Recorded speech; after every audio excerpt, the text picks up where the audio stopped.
శుక్లాంబరధరం విష్ణుం శశివర్ణం చతుర్భుజం ప్రసన్నవదనం ధ్యాయేత్ సర్వవిఘ్నోపశాంతయేత్. గురుర్బ్రహ్మా గురుర్విష్ణుః గురుర్దేవో మహేశ్వరः గురుస్సాక్షాత్ పరబ్రహ్మ తస్మై శ్రీగురవే నమః. వ్యాసాయ విష్ణురూపాయ వ్యాసరూపాయ విష్ణవే నమో వై బ్రహ్మనిధయే వాసిష్ఠాయ నమో నమః. కూజంతం రామ రామీతి మధురం మధురాక్షరం ఆరుహ్య కవితాశాఖాం వందే వాల్మీకికోకిలం. శృతిస్మృతిపురాణానాం ఆలయం కరుణాలయం నమామి భగవత్పాదం శంకరం లోకశంకరం.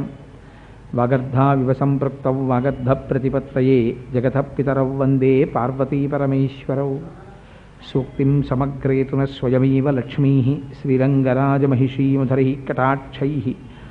వైదగ్ధ్యవర్ణగుణగుంభనగౌరవైర్యాం కండూలకర్ణకుహరాः కవయోధయంతి. హైమోర్ధ్వపుండ్రమజహన్మకుటం సునాసం మందస్మితం మకరకుండలచారుగండం. బింబాధరం బహుళదీర్ఘకృపాకటాక్షం శ్రీవేంకటేశముఖమాత్మని సన్నిధత్తాం. మనోజవం మరుతతుల్యవేగం జితేంద్రియం బుద్ధిమతాం వరిష్టం. వాతాత్మజం వనరయూధముఖ్యం శ్రీరామదూతం శిరసా నమామి. ఆపదామపహర్తారం దాతారం సర్వసంపదాం లోకాభిరామం శ్రీరామం భూయో భూయో నమామ్యహం. సింధూరారుణ విగ్రహాం త్రినయనాం మాణిక్యమౌళిస్ఫురత్తారానాయకశేఖరాం స్మితముఖీం ఆపీనవక్షోరుహాం. పాణిభ్యాం అళిపూర్ణరత్నచషకం రక్తోత్పలం బిభ్రతీం సౌమ్యాం రత్నఘటస్థరక్తచరణాం ధ్యాయేత్ పరేదంబికాం. హరి ఓం. పరమేశ్వర స్వరూపమైన సభకి నమస్కారం.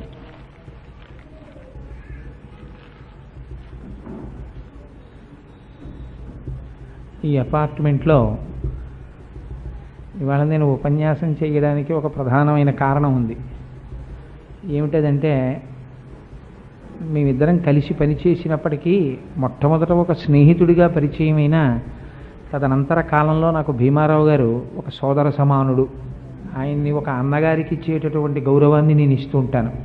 మేమిద్దరం ఇప్పుడు సామర్లకోటలో కలిసి పనిచేయడం లేదు. నేను కాకినాడలో చేస్తున్నాను, ఆయన సామర్లకోటలో చేస్తున్నారు. ఇంచుమించు గత 2-3 సంవత్సరాల నుంచి ఇలా ఉంది. మేము కలిసి లేము ఒక చోట ఉద్యోగంలో. ఇద్దరం డిఫరెంట్ స్టేషన్స్లో చేస్తున్నాం. అయినా సరే మా ఇద్దరి మధ్య అనుబంధం మాత్రం అలాగే ఉంది. అది ఈశ్వర అనుగ్రహం. అందుచేత నాకు వారి మాటని తీసివేయలేని బలహీనత ఉంది. ఎందుచేత అంటే ఆయన అన్నగారిగా సంభావించడం చేత.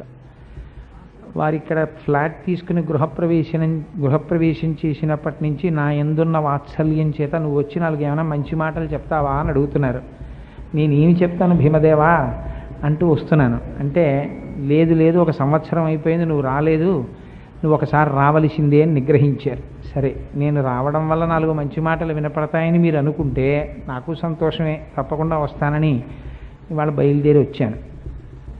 తప్ప యథార్థమునకు నా దగ్గర తెలుసుకోవలసినంత అవసరం ఉన్నవాళ్ళు ఎవరూ లేరు. ఏదో మీరు చెప్పమన్నారు కాబట్టి, నేను చాలా ఎత్తైన ఆసనం ఒకటి వేశారు కాబట్టి దానికి తగినట్టు 4 మాటలు చెప్పకపోతే బాగుండదని చెప్పడం. అయితే సరే, మనకి ఏం చెప్పమంటారండి అని అడిగాను నేను భీమారావుని. ఏమైనా స్పెసిఫిక్గా ఈ విషయం గురించి మీరు చెప్తే బాగుంటుందని మీకు ఏమైనా ఆలోచన ఉందా, లేకపోతే నేను స్వేచ్ఛగా ఏమైనా చెప్పచ్చా అని. ముందు స్వేచ్ఛ అన్నారు, కానీ తర్వాత అన్నారు పూజ గురించి ఏమైనా 4 మాటలు చెప్పబోయే అన్నారు. సరే అలాగే చెప్తానులేండి అన్నాను.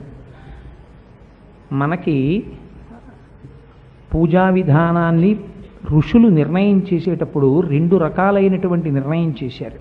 ఒకటి నిత్యకర్మ అంటారు, రెండవ దాన్ని నైమిత్తిక కర్మ అంటారు.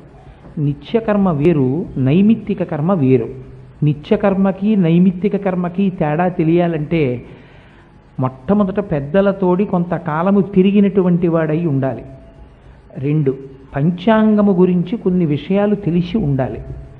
3, భగవంతుని గురించినటువంటి విషయములలో సమగ్రమైన జ్ఞానము ఉన్నా లేకపోయినా గురి కుదిరిన వాడై ఉండాలి. అందుకే మనకి ఆఖరణ ఒక మాట చెప్తారు. భగవద్గీత అంతా చెప్పేసి చిట్ట చివర ఒక మాట అంటారు, నాస్తికుడికి, ఈశ్వరుణ్ణి నమ్మని వాడికి, పాషండుడికి దీన్ని చెప్పకు అంటారు.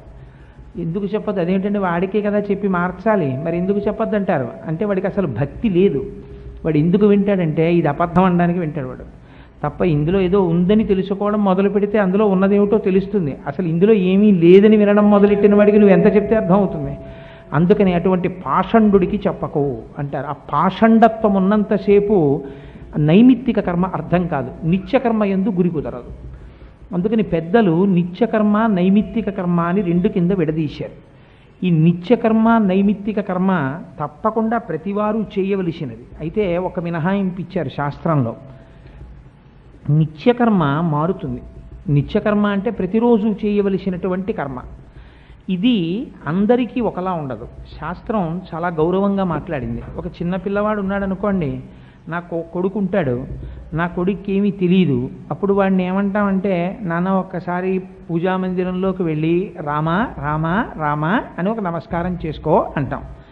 నేనున్నాను అనుకోండి, నేను కూడా రామా రామా రామా అని వచ్చేసాను అనుకోండి, తప్పని నేను అంటలేదు, అది యథార్థమే.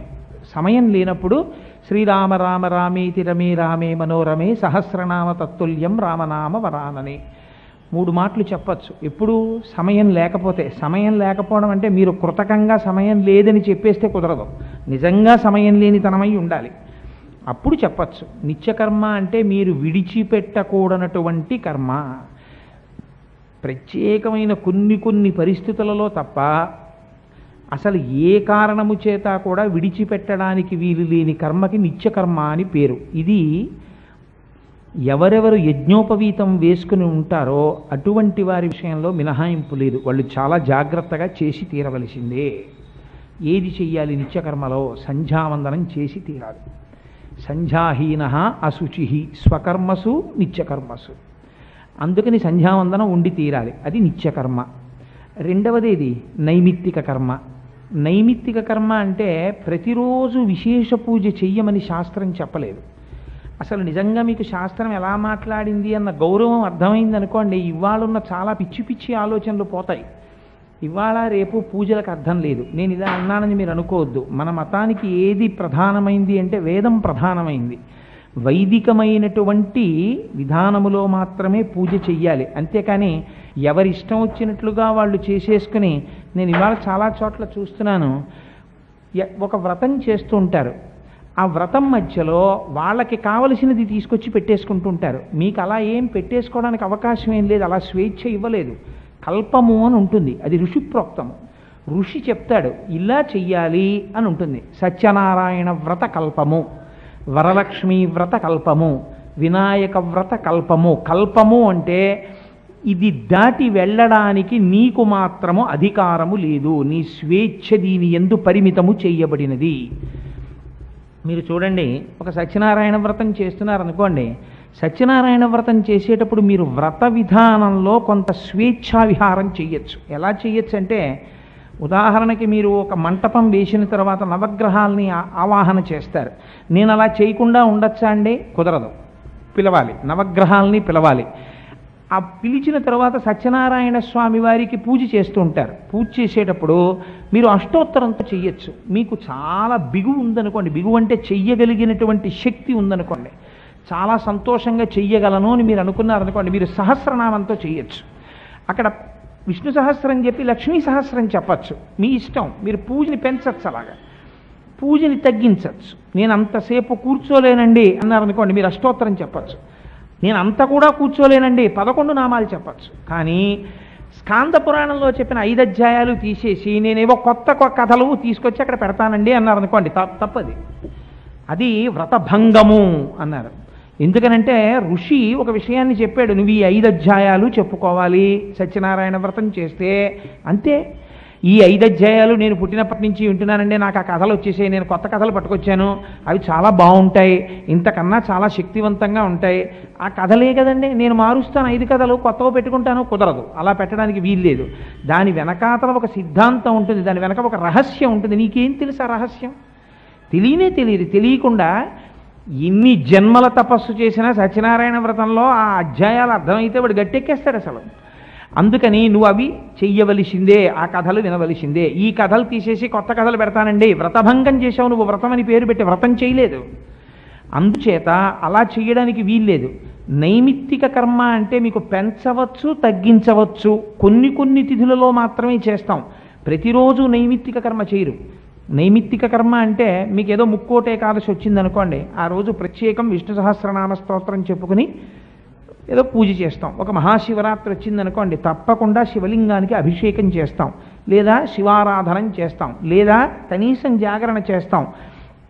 అవి నైమిత్తిక కర్మలు. ఏమండి శివరాత్రి జాగరణ చేస్తే చాలా బాగుందండి, నాకు కొంచెం ఆరోగ్యంగా ఉన్నట్టు అనిపిస్తోంది, నేను రోజు జాగరణ చేస్తానండి, కుదరదు. అలా చేయమని శాస్త్రం చెప్పలేదు. జాగరణం ఇప్పుడు మహాశివరాత్రి నాడు, అంతే, జన్మానికి ఒక శివరాత్రి. ఒక్కొక్కటి నైమిత్తిక కర్మ అంటారు. నైమిత్తిక కర్మ అంటే ఆయా ప్రత్యేక తిథుల యందు మీరు చేయవలసినటువంటి కర్మ. నిత్యకర్మ ప్రతిరోజు చేయవలసిన కర్మ. నైమిత్తిక కర్మ మీరు చెయ్యకపోయినా శాస్త్రం దోషం పట్టదు. అది గమ్మత్తు. మీకు ఏదో చాలా ముఖ్యమైన విషయం ఉంది, మీరు నైమిత్తిక కర్మని సశాస్త్రీయంగా చేయలేదు, చెయ్యకపోయినా ఒక 3 మాటలు రామా రామా రామా అని వెళ్ళిపోయారు, ఫుల్ మార్క్స్ వేసేస్తారు.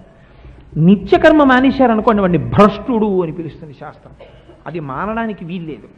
నిత్యకర్మ మీరు ఎక్కడ పుట్టారో, ఏ కులంలో పుట్టారో, ఏ ఋషి సంతానమో, ఏ గోత్రములో పుట్టారో, ఏ ప్రవరలో పుట్టారో, మీ సంప్రదాయం ఏదో, సింహాసనమునందు మీ కులదైవం ఎవరో దానిని అనుసరించి మీరు చెయ్యాలి. అందుకే ఉపనయనం చేస్తే 2 చెవులు పట్టుకుని ప్రవర చెప్పిస్తారు. ప్రవర చెప్పిస్తే తెలుస్తుంది, ఓహో మా ఋషులు వీరు, మా సంప్రదాయం ఇది, మేము ఇలా బ్రతకాలి, మేము ఇలా పూజించాలి. ఎవరిని పడితే వాళ్ళని ఇష్టం వచ్చినట్టు పూజించడం కుదరదు. శాస్త్రం అలా అంగీకరించదు, అది అవైదికము, అలా చేయడానికి వీల్లేదు.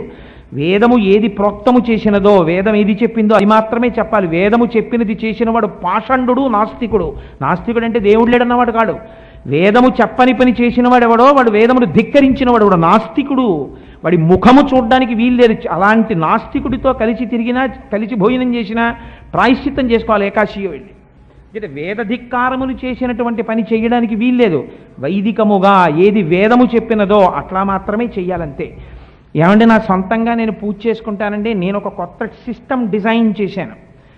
అందరూ ఏం చేస్తారు పూజ అంటే, ఏదో నిత్యకర్మ పూజా మందిరంలో పెడతాడు, కూర్చుంటాడు, ఒక ఆసనం ఏదో ఇలా ఓ పద్మాసనమో ఏదో ఒక ఆసనం వేసుకుని, ఆసనం అంటే మీరు శరీరాన్ని జాగ్రత్తగా నిలబెట్టడానికి కావలసినటువంటి ఆసనం, కూర్చుని మీరు పూజ చెయ్యాలి అంటే ఓం అని ఇలా ప్రారంభం చెయ్యాలి అంటే మొట్టమొదట భస్మ తీసి ధారణ చెయ్యాలి. ఆ భస్మ ఎలా పెట్టుకోవాలి, స్కాంద పురాణంలో మళ్ళీ దాని గురించి బ్రహ్మోత్తరఖండం చెప్పింది, ఇలా పెట్టుకోవాలి, ఈ మంత్రం చెప్పాలి అని.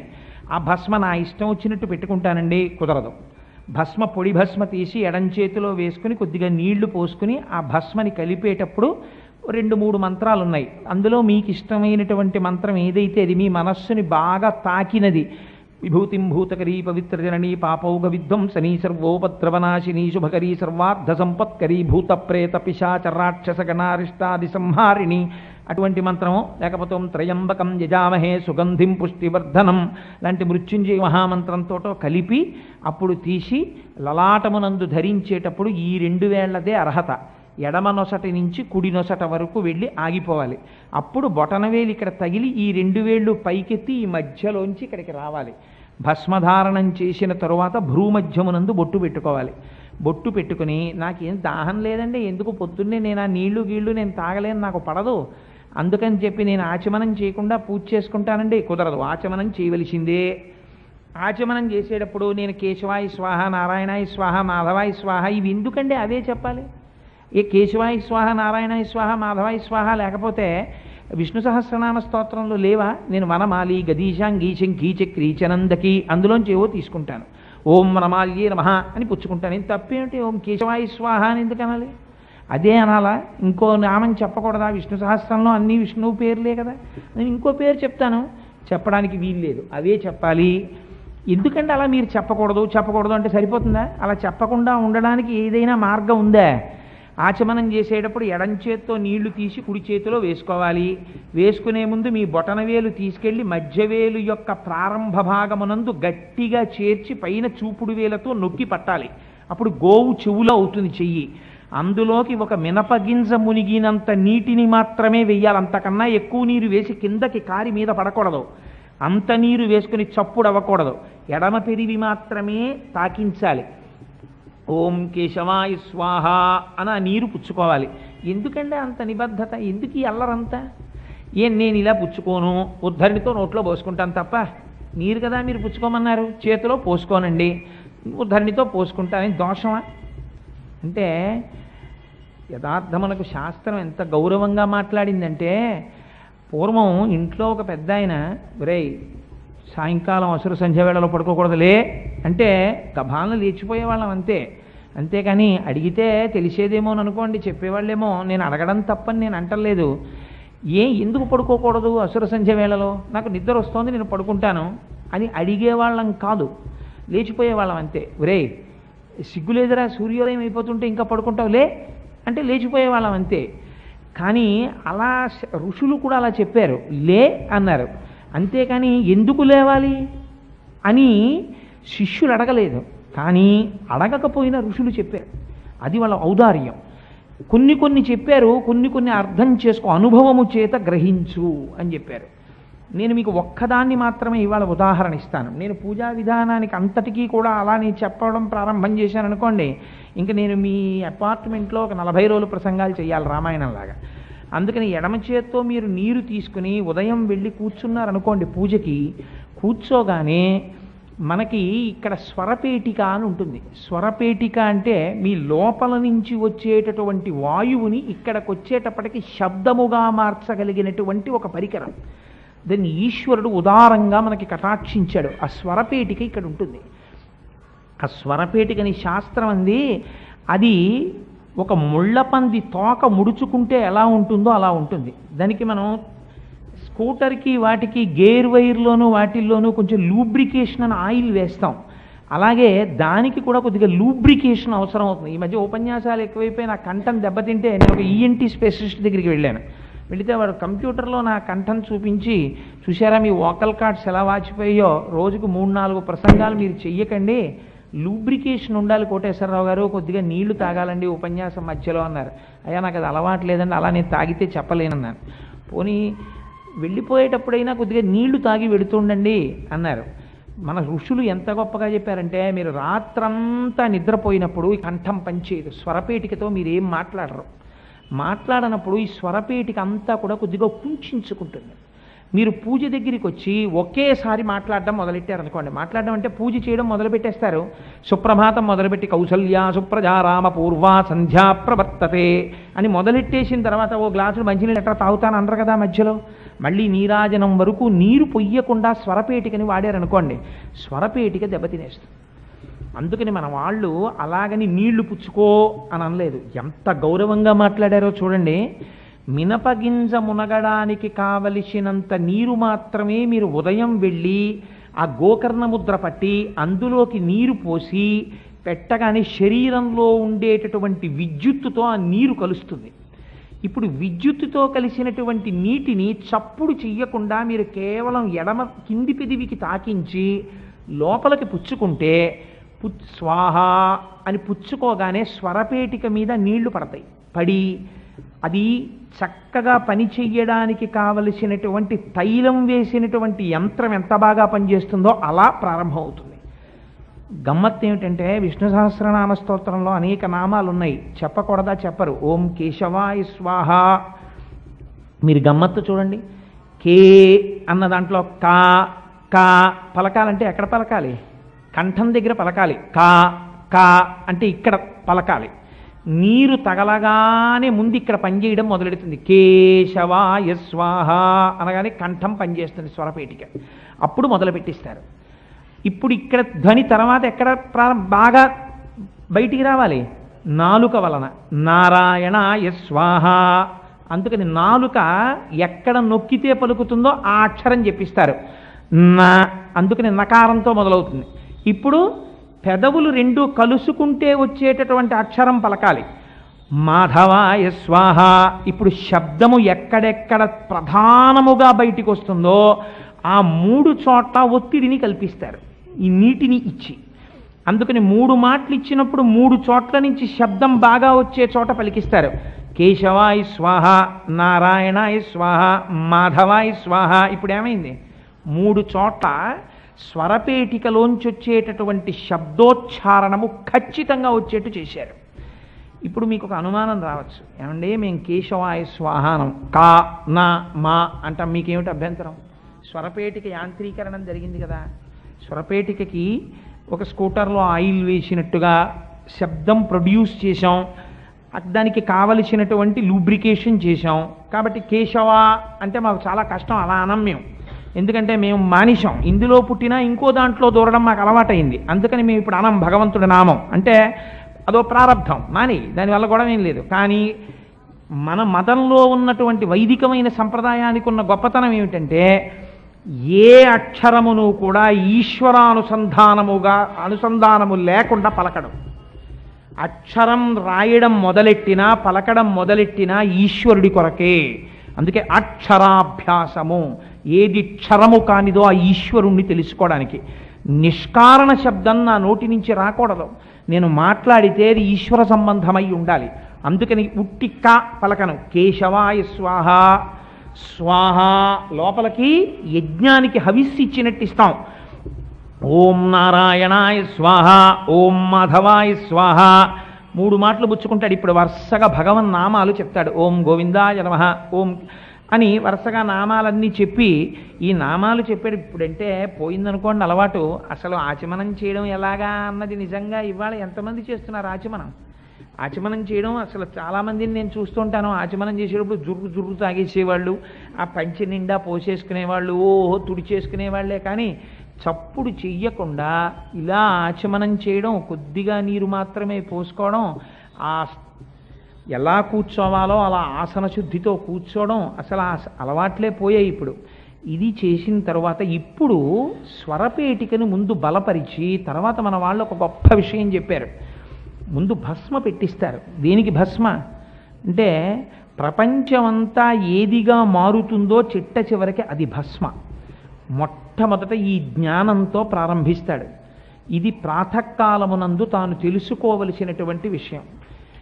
ఆఖరికి ఈ కనపడుతున్నటువంటి దృశ్యమానమైన జగత్తంతా కూడా చిట్ట చివరికి బూదిగా మారిపోతుంది.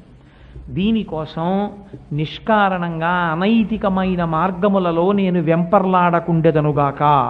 అందుకని భస్మ ధరిస్తాడు. కాదు దాని వెనకాల ఇంకొక రహస్యం ఉంది. ఏది ఇక మారదో, ప్రపంచంలో ఉన్నటువంటి వస్తువులన్నీ మారుతూ ఉంటాయి. బూడిదేమవుతుందండి? బూడిది ఇంకేం అవదు. బూడిద ఏం చేస్తుందంటే ఏమీ చేయదు. బూడిద నీళ్లల్లోకి వెళ్ళి మీరు వస్తువు పడిపోయింది అనుకోండి, ఆ వస్తువు నానిపోవచ్చు. బూడిదలోకి వెళ్ళే వస్తువు పడిపోయింది అనుకోండి, ఏమవుతుంది? ఏమవదు. తానింక ఏదీ చెయ్యదు, తానింక ఏమీ అవదు. ఈ రెండో ఏదో అది బూడిదే. అదే పరమాత్మ. తాను మారడు, తాను వేరొకరిని మార్చాడు. భగవంతుడు వచ్చి వద్దురా కోటేశ్వరరావు నువ్వు ఇలా చేయరా నువ్వు ఇలా చేయరా ఆయన చెప్పడం. గమ్మత్తు ఏమిటో తెలుసా అండి? ఆయన బుద్ధిని మాత్రమే ఇస్తాడంతే. చాలామంది ఒక మాట చెప్తుంటారు, ఏమండి మాకు పూజలు చెయ్యాలని ఉండదా, మాకు వినాలని ఉండదా ఉపన్యాసాలు? మా నొసటను రాసేసాడండి భగవానుడు, మమ్మల్ని ఇలా దుష్కర్మ యందు తిరగమని రాశాడు. మీ అదృష్టం మీకు ఇలా రాశాడు, ఆ అపార్ట్మెంట్లో ఈ అపార్ట్మెంట్లో ఏవో తెలుసున్నట్టుగా 4 మాటలు చెప్పమని. అందుని మీరు ఉపన్యాసాలు చెప్తారు, మేము ఇలా తిరుగుతాం. ఈ రాసేసిన తర్వాత ఎక్కడికి పోతుందండి? ఇంకా అంతే, మేము ఇలాగే ఉంటాం అంటాడు. తప్పది, అలా చెప్పలేదు శాస్త్రంలో. బుద్ధి అనబడేటటువంటిది సృష్టిలో ఇక ఏ ప్రాణికి ఇవ్వలేదు. వాక్కు బుద్ధి ఈ 2 ఎవరికి ఇచ్చారో తెలుసా అండి? ఒక్క మనుష్యుడికి. మీరు ప్రయత్నపూర్వకమైనటువంటి పరిశ్రమ చేశారనుకోండి, మీరు మార్చగలరు. 2 రకాలుగా మార్చమని చెప్తుంది శాస్త్రం. మయ్యేవ మన ఆధత్సా మయి బుద్ధిం నివేశయ అంటాడు భగవద్గీతలో స్వామి. నా యందు నీ మనస్సు పెట్టు, ఇది నేను అడుగుతున్నాను అంటాడు. అది ఆయన చెప్పడం చాలా తేలిగ్గా చెప్పేశాడండి. నీ మనస్సు నా యందు పెట్టు, అలా పెట్టేశామనుకోండి మనం అందరం యోగులం అయిపోతాం. ఇంక ఎల్లరెందుకు, నేను ఉపన్యాసం చెప్పడం ఎందుకు, మీరు వినడం ఎందుకు? అందరూ మహాభక్తులే. అలా పెట్టలేకే కదా అల్లరంతాను. ఆల్ రైట్ స్వామి, నేను పెట్టలేనయా, ఉండట్లేదు, మనస్సుని నీ యందు పెడదామని అనుకుంటున్నాను, నా దోషం లేదు, కానీ జారిపోతుంది, అది ఎటో వెళ్ళిపోతుంది, ఏం చెయ్యను అంటే ఆయన అన్నాడు, అయితే నీకు ఉపాయం చెప్తాను. మనుష్యుడన్నవాడికి మాత్రమే నేను బుద్ధి ఇచ్చాను. నువ్వేం చేస్తావో తెలుసా? నీ మనస్సుని శాసించు బుద్ధి చేత. కర్మేంద్రియ సంఘాతములతో కూడిన శరీరమును తెచ్చి పవిత్ర ప్రదేశమునందు కూర్చోపెట్టన్నాడు. ఎంత ఉదారంగా మాట్లాడాడో చూడండి. నువ్వు ఏ పుణ్యం చేయకు, నువ్వు స్తోత్రం చేయకు, నువ్వు పూజ చేయకు, నువ్వు భగవంతుడి యొక్క దర్శనము చేసేటప్పుడు కూడా నీకు భగవంతుడు మనస్సులో నిలబడలేదు, నేను అంగీకరిస్తాను. స్వామి ఎప్పుడు శాసించి మాట్లాడు, చాలా ఔదార్యంతో మాట్లాడతాడు. నువ్వు ఒక పని చెయ్యి, నీ కాళ్ళని గుడికి నడిచి వెళ్ళమని ఆర్డరీ, అది నీ చేతిలో ఉంది. అది నీ చేతిలో లేదని నువ్వంటే నేను అంగీకరించాను, నీకు బుద్ధి ఇచ్చాను. నేను వెళ్ళి తీరుతాను గుడికి, నువ్వు మనసులో నిశ్చయం చేసుకో, నిశ్చయాత్మకము బుద్ధి, నీకేమీ తెలియదు, అంగీకరించాను.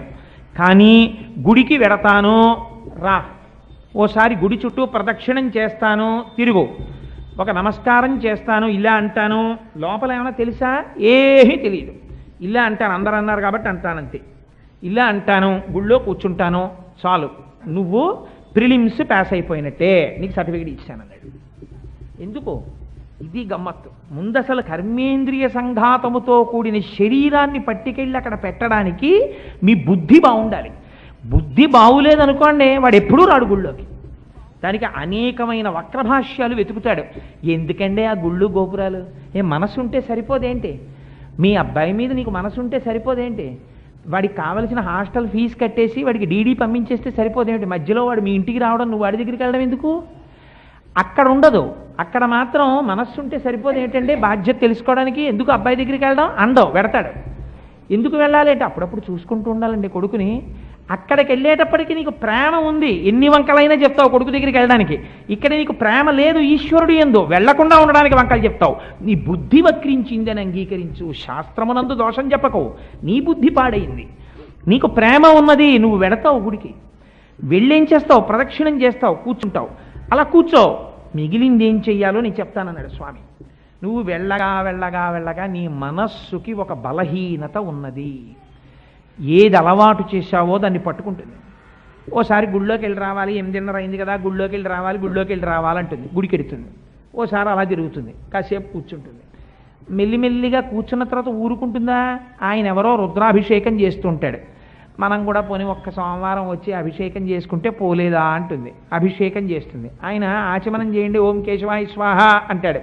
జుర్రు తాగడం మొదలెడతాడు, మీద పడతాడు. ఆయన అంటాడు, అమ్మ అలా తాగకూడదు బాబు, చక్క ఇలా పోసుకుని ఇలా పట్టుకుని చప్పుడు చేయకుండా ఇలా పుచ్చుకో అంటాడు.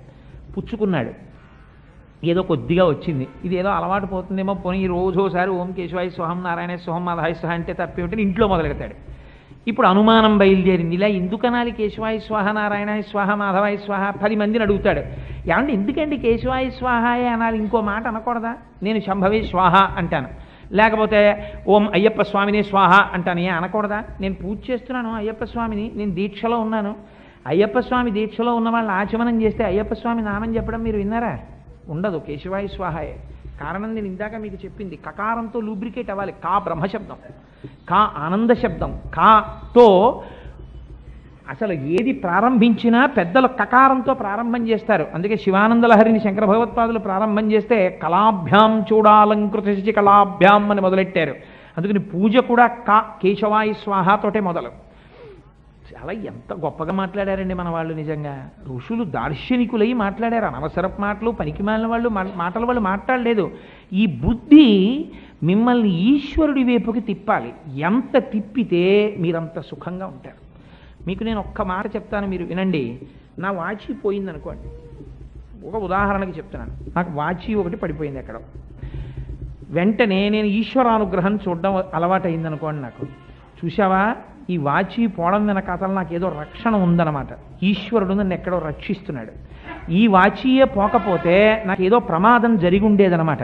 అందుకని ఇవాళ ఈశ్వరుడు వాచీని తీసేసి నాకు ఏదో పెద్ద విషయాన్ని రక్షిస్తున్నాడు అని నేను అనుకున్నాను అనుకోండి. ఇప్పుడు నా మనస్సు సంతోషంగా ఉంటుందా, దుఃఖంగా ఉంటుందా? సంతోషంగా ఉంటుంది. ఎందుకని అంటే మీ మనస్సు మీదే మీ సుఖం కానీ మీ దుఃఖం కానీ ఆధారపడి ఉంటుంది. మనోహిహేతు సర్వేషాం ఇంద్రియాణం ప్రవర్తనే శుభా స్వవస్థాసు తచ్చమేసు వ్యవస్థితం. ఎక్కడ మనస్సు ఎలా ఉంటుందో దాన్ని బట్టే వాడి సుఖ సంతోషములు నిర్ణయింపబడి ఉంటాయి. అన్నీ ఉన్నా ఏడుస్తున్నవాడు వాడు ఉంటాడు. ఎందుకుంటాడంటే వాడి మనస్సు వాడిని సంతోషంగా ఉండనివ్వదు. ఏది లేదో దాన్ని వెతుక్కుంటాడు. ఏమీ లేనివాడు వాడు ఉంటాడు, వాడు చాలా సంతోషంగా ఉంటాడు. ఎందుకంటే నాకు అన్నీ ఉన్నాయని వాడు సంతోషంగా ఉంటాడు. ఏవేవి ఎవరికి లేనివి తనకున్నాయో గుర్తు తెచ్చుకొని వాడు పరమ సంతోషంగా ఉంటాడు. ఎంత ఆశ్చర్యం అండి! ఇలాగ జీవితాన్ని పండించుకునే వాళ్ళు కొంతమంది ఉంటారు. ఇది మీకు బుద్ధి ఇలా భగవంతుడి వైపుకే తిరగాలి అంటే ఆ మనస్సుని బుద్ధిని నిలబెట్టడం చేత కావాలి. ఈ చేత కావాలంటే మనస్సుని నిగ్రహించాలి. నిగ్రహించాలంటే ఆజ్ఞాచక్రము యందు మనస్సు ప్రవర్తిస్తుంది. అందుకని ఈ భ్రూమధ్యమునందు ఉండేటటువంటి కేంద్రము ఆజ్ఞా కేంద్రం, అక్కడ మనస్సు నిలబడుతుంది. మనస్సు అక్కడి నుంచే కదులుతుంది. అందుకని పెద్దలు ఏం చెప్తారంటే దాన్ని కుంకుమతో అలంకారం చేయమని చెప్తారు ఆజ్ఞాచక్రాన్ని. అలా అలంకారం చేస్తే దానికి రెండు శక్తులు వస్తాయి. ఒకటి, ఎప్పుడు ఏ విషయం మీద తాను మాట్లాడుతున్నాడో ఆ విషయం మీద నిబ్బరంగా నిలబడుతుంది. నేను ఇక్కడికి వచ్చి మీకు ఉపన్యాసం చెప్తాను అని చెప్పి తీరా వచ్చిన తర్వాత నిత్యకర్మ నైమిత్తిక కర్మ అంటే ఈ మధ్య మర్చిపోయానండి, చాలా రోజులు అయిపోయింది, కానీ ఇప్పుడే నేను టైటాన్ షోరూమ్కి వెళ్ళొచ్చాను, వాచీల గురించి చెప్తాను మీకు అన్నాను అనుకోండి. మీరు ఏమంటారు, వీడు బుద్ధిహీనుడు అంటారు. మనస్సుని నిలబెట్టాలి అనుకోండి, మీరు మొదలుపెట్టిన విషయమునందే మీ మనస్సు నిలబడాలనుకోండి, ఆ మనస్సుని నిగ్రహించగలిగిన శక్తి ఆజ్ఞాచక్రం వల్ల వస్తుంది. ఈ ఆజ్ఞాచక్రం అమ్మవారి అనుగ్రహం చేత పూరకము కావాలంటే దాన్ని కుంకుమ చేత అలంకారం చేయాలి. శాశ్వతమైన జ్ఞానం శివానుగ్రహంగా పొందడానికి విభూతి చేత లలాటము అలంకారం కావాలి. ఇప్పుడు ఏం చేస్తారు పూజలో? దీపం ప్రజ్వాల్య, ఒక దీపం వెలిగిస్తారు. దీపం ఎందుకండి? 11ంటికి పూజ చేసినా దీపమే, 12ంటికి పూజ చేసినా దీపమే, 5ంటికి పూజ చేసినా దీపమే. ఎందుకు ఈ దీపం? నాకు దీపాలంటే చాలా భయం, తెలుసా అండి. నేను ఇవాళ మీకు ఒక మాట చెప్తాను, మీరు మనసు కష్టపెట్టుకోకండి. ఎక్కడికైనా వెడితే సాధారణంగా ఏమంటారంటే దీప ప్రజ్వలన, వాడు కార్డులో ఒక ఐటెం కింద వేస్తాడు. వేసి మీరు దీపం వెలిగించండి అంటాడు. నేను వెలిగించనని చెప్తుంటాను. అయ్యా నేను వెలిగించనండి, మీరెవరైనా వెలిగించండి అంటుంటాను. కారణం ఏంటో తెలుసా అండి? ఒకసారి మీరు దీపం వెలిగిస్తే ఆ కార్యక్రమం అయిపోయే వరకు ఆ దీపం వెలిగేటట్టుగా చూసుకోవడం మీ బాధ్యత. మీకు అలా ఉంచడం చేత కానప్పుడు వెలిగించమని ఇంకోరిని అడగకూడదు. ఆ పాపం వాడికి మూట కడదామనే. ఎందుకు దీపం వెలిగించడం? మరి మీ పూజలో దీపం ఆరిపోయాక మీరు పూజ చేస్తారా? మరి ఎందుకు దీపం వెలిగించారు మీరు? అంటే మీకు శ్రద్ధ లేదు. ఎక్కడ శ్రద్ధ లేదో అక్కడ పూజ లేదు. మీకు దాని యందు తాదాత్మ్యత లేదు. దాన్ని ఉంచాలని మీకు తెలియదు. దాని యందు సమగ్రమైన బుద్ధి లేదు. అంటే ఇవాళ జరిగిన అటువైపు చూడకండి అందరూ. నేను ఒక విషయాన్ని మనవి చేశానంటే, నేను అందుకే సాధారణంగా దీపాలు వెలిగించడానికి నేను ఇష్టపడను. ఇలా దీపం వెలిగిస్తారు స్టేజీల మీద, అది ఒక్కబెట్టేస్తోందని ఫ్యాన్లు వేసుకుంటారు. అది వెంటనే ఆరిపోతుంది. అక్కడ వెలిగించేసాం కదా, ప్రోగ్రామ్ కార్డులో ఒకటి అయిపోయిందా లేదా? లైటింగ్ ది ల్యాంప్ టిక్ కొట్టేస్తాడు అధ్యక్షుడు సభకి, అంతే. అది ఆరిపోయింది, మాకేం సంబంధం, ఆయనకేం సంబంధం ఉండదు. అది ఎంత రిచువలిస్టిక్ పెర్ఫార్మెన్స్. సో అలా ఉండకూడదు. చేసేటటువంటి దాని యందు శ్రద్ధతో కూడినదై ఉండాలి కర్మాచరణము. జ్ఞానమునందు శ్రద్ధ పూనిక తనంత తాను వస్తాయి. కర్మయందు మీ అంతట మీరు నేర్చుకోవాలి శ్రద్ధ, లేకపోతే అది అసహ్యంగా ఉంటుంది 10 మంది ముందు. దీపం ప్రజ్వాల్య అంటారు. ఎందుకు దీపం వెలిగించడం? నత్ర సూర్యోభాతి నచంద్ర తారకం నేమా విద్యుతో భాతి కుతోయమగ్ని త్వమేవ భాంతమనుభాతి సర్వం తస్య భాషా సర్వమిదం విభాతి అని చెప్తున్నారు. దీపం వెలిగిస్తే ఏ భగవానుని ముందు కోటి సూర్యుల యొక్క వెలుగు నిలబడదో అటువంటి ప్రకాశమానమై ప్రకాశించడము తప్ప వేరొకటి తెలియనిదైనటువంటి ఈశ్వరుణ్ణి నేను దీపముగా చూచుచున్నాను. అందుకని దీపం పెట్టాను. ఇప్పుడు నేను ఆయన వెలుతురు నా యందు పడి వెలుగుతున్న దీపము వెలిగించినట్టు దాని చేత నేను వెలిగింపబడతాను అని ఒక దీపాన్ని వెలిగించి దాని సమ్మెట మీద ఒక పువ్వో ఒక పసుపో కాస్త కుంకమో 2 అక్షతలో వేస్తారు. వేసి కూర్చున్న తర్వాత ఏం చేస్తారు? కూర్చుని ప్రాణాయామ్య అని కాస్త ఆ ఊపిరి తీసుకునేటప్పుడు, సరే ఇప్పుడంటే ఓం భూ ఓం భువ ఓం శుభ ఓం మహ ఓం జన అని చెప్పేస్తారు. ముక్కు పట్టుకోండి అంటారు. ఇది ముక్కట్టుకోవడం, నోరెట్టుకోవడం. ముక్కట్టుకోమంటే ఎదుటివాడి ముక్కట్టుకుంటారు. ఆ ముక్కు పట్టుకోవడం అంటే ఇలా ముక్కట్టుకోమని కాదు. పూజ మీరు తెల్లవారుజామున చెయ్యమని శాస్త్రం. బ్రాహ్మీ ముహూర్తంలో మీరు చేసేటప్పుడు ప్రాణము మీద ఆధారపడి ఉంటుంది. శాస్త్రం ఎంత గంభీరంగా మాట్లాడిందో తెలుసా అండి? ఈశ్వరుడు నీకు అత్యంత దయతో కటాక్షించినదేది ప్రాణము. మిగిలిన సన్మానాలు సత్కారాలు పక్కన పెట్టేసేయండి, అవన్నీ ఎంతసేపు ఉంటాయి? లోపల ప్రాణం ఉన్నంతసేపే. ఈ ప్రాణం ఎవరు నిలబెడతారు? ఒక్క ఈశ్వరుడే నిలబెడతాడు. ఆ నిలబెడుతున్న జ్యోతి మీకు బయట వెలుగుతున్న జ్యోతి.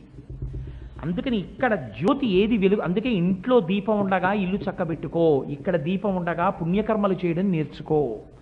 కాబట్టి ఈ ప్రాణశక్తిని నువ్వు గౌరవించాలి, ఈ ప్రాణశక్తిని నిలబెట్టాలి. ఈ ప్రాణశక్తి ఎక్కడ బాగా పొటమరిస్తుంది? గుండెకాయ మీద. ఊపిరితిత్తుల మీద, ఈ రెండు శ్వాస మీద ఆధారపడతాయి. ఇప్పుడు ఈ శ్వాసని క్రమబద్ధం చేసి ఈ ఊపిరితిత్తులతో గుండెకాయతో నీ శరీరంలో ఉన్న నాడీ మండలాల్ని ప్రేరణ చేసి నువ్వు మంచి బుద్ధితో నిలబడగలగాలి అక్కడ. అందుకని ఏం చేస్తావు? ముక్కు పట్టుకోవడం కాదు, కుడి బొటన వేలుతోటి ఈ ముక్కు ముయ్యాలి. కుడి ముక్కు యొక్క రంధ్రాన్ని మూస్తారు. మూసి ఎడమ ముక్కులోంచి చాలా మెల్లగా ఊపిరిని తీస్తారు.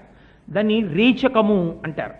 బాగా పీల్చి అప్పుడు ఒక్క నిమిషం అలా, అంటే అది తెలిసి తెలియకుండా గురువుల దగ్గర నేర్చుకోకుండా చేయకూడదు, ఇబ్బందులు వస్తాయి. ఇవాళ కోటేశ్వరరావు చెప్పాడు కదా అని రేపు ఎవరైనా చేశారు, అలా చేయకూడదు. గురువుల దగ్గర దాన్ని ముందు తెలుసుకోవాలి ఎలా చేయాలో. కుంభకం అంటారు. అందుకే తెలిసి తెలియకుండా ఉన్న వాళ్ళు మిక్స్డ్ గ్యాదరింగ్ అంటారు. ఉంటే ధ్యానంలో కుంభకం చెయ్యొద్దని చెప్తారు ముందు. ఇప్పుడు కుంభకం చేస్తారు. కుంభకం చేయగానే ఏమవుతుందో తెలుసా అండి? ఊపిరి ప్రాణవాయువు లోపల తిరుగుతుంటే మనస్సు తిరుగుతుంది. మనస్సు దేని మీద ఆధారపడుతుందంటే ప్రాణవాయువు మీద ఆధారపడుతుంది. అది వ్యగ్రతతో తీస్తున్నారు అనుకోండి అని, అది కూడా తీవ్రంగా కదులుతుంది. అందుకే కోపం బాగా వస్తే ఊపిరి బాగా తీసేస్తుంటాడు. క్రోధ క్రోధకృత్కర్త, తన కోపమే తన శత్రువు, తన శాంతమే తనకు రక్ష. చంద్రశేఖర పరమాచార్య స్వామి దీని గురించి అద్భుతంగా మాట్లాడారు. తను మెల్లగా ప్రశాంతతలోకి వెళ్ళిపోతుంటే ముక్కు లోపలికి వెళ్ళేటటువంటి వాయువులు తారుమారైపోతాయి. ఒక వైపు నుంచి వెళ్ళేది ఇంకో వైపు నుంచి వెళ్ళి ఒక వైపు నుంచి వచ్చేది ఇంకో వైపు నుంచి రావడం మొదలవుతుంది. అది తాను గ్రహించడం. అప్పుడు అపారమైన ఆనందాన్ని పొందేస్తాడు. ఆ ఆనందంలో శరీరంలో ఉన్న నాడీ మండలం, గుండె, ఊపిరితిత్తులు బలపడతాయి. అందుకని ఈ బొటన వేలుతో మూస్తారు. మూసి మెల్లగా పీలుస్తారు. కుంభకమని నిలబెడతారు కాసేపు. ఆ తర్వాత మళ్ళీ ఈ రెండు వేళ్లతో దీన్ని మూస్తారు, ఎడం ముక్కుని. మెల్లగా కుడి ముక్కులోంచి కిందకి విడిచిపెడతారు. అలా విడిచిపెడితే ఏమవుతుందంటే ఈ ప్రాణాయామం చెయ్యడం చేత గుండె, ఊపిరితిత్తులు బలాన్ని పుంజుకుంటాయి. నాడీ మండలం అంతా ఉత్సాహాన్ని పొందుతుంది. ఇప్పుడు తను చేస్తున్నటువంటి పని యందు బుద్ధి నిలబడుతుంది. తను ఆనందించగలుగుతాడు. తను ఒక పని చేస్తూ యాంత్రికంగా చేయడం కాదు. ఒక పూజ చేసేటప్పుడు ఒక పువ్వు తీసి ఇలా వేశాడు అనుకోండి. నేను మీకు ఒక ఉదాహరణ చెప్తాను. నేను ఇటువంటి ఉదాహరణ మీకు చెప్పాను అని మీరు నా మీద కోప్పడకండి. కోటేశ్వరరావు గారు ఏంటి ఉపన్యాసాల్లో ఇలాంటివి చెప్పాడు అని. అంటే ఒక్కొక్క మహానుభావుడి జీవితం ఎలా ఉంటుందో చెప్పడానికి మీకు నేను ఒక ఉదాహరణ చెప్తాను. మనకి కాశీనాథుని విశ్వనాథ్ గారని ఒక సినిమా డైరెక్టర్ గారు.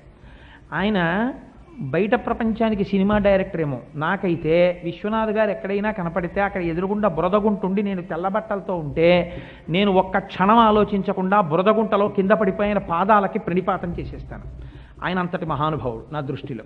నాకు అంత ఇష్టం ఆయనంటే. ఆయన ఒక ఋషి. అందుకే ఆయన ఆలోచనలు అలా ఉంటాయి. వారు ఒక సినిమా తీశారు సప్తపది అని. ఆ సప్తపదిలో భార్య దగ్గరికి మొట్టమొదటి రోజు వెళ్ళినప్పుడు ఆయనకి భార్య యందు అమ్మవారు కనపడుతుంది. అప్పుడు అయ్యిగిరి నందిని నందితమోదిని విశ్వ వినోదిని నందినుతే అని ఒక పాట, మహిషాసురమర్దని స్తోత్రం. అక్కడ మీరు గమనించారో లేదో, అమ్మవారికి నిర్మాల్యం తీస్తుంటాడు ఆయన. అది ఆయనకి కనపడుతుంటుంది. ఆవిడ దగ్గరికి వెడితే నిర్మాల్యం తీస్తున్న సందర్భం మీరు ఏ గుళ్ళోనైనా అలా చూశారా? నాకు చూపించండి. అమ్మవారు ఇలా పద్మాసనం వేసుకుని పట్టుబట్టతో ఉంటే ఆయన నిర్మాల్యం తీస్తాడు. ఆ పిల్లాడు చాలా మెల్లగా జాగ్రత్తగా పువ్వులన్నీ ఇలా తీస్తాడు ఒక పాత్రలోకి. అమ్మవారి బట్ట మీద ఉన్న కుంకం బహుజాగ్రత్తగా ఇలా తీస్తాడు. ఎందుచేత? అది విగ్రహము అన్న భావన మీకు ఉందనుకోండి, టకటక లాగేస్తారు.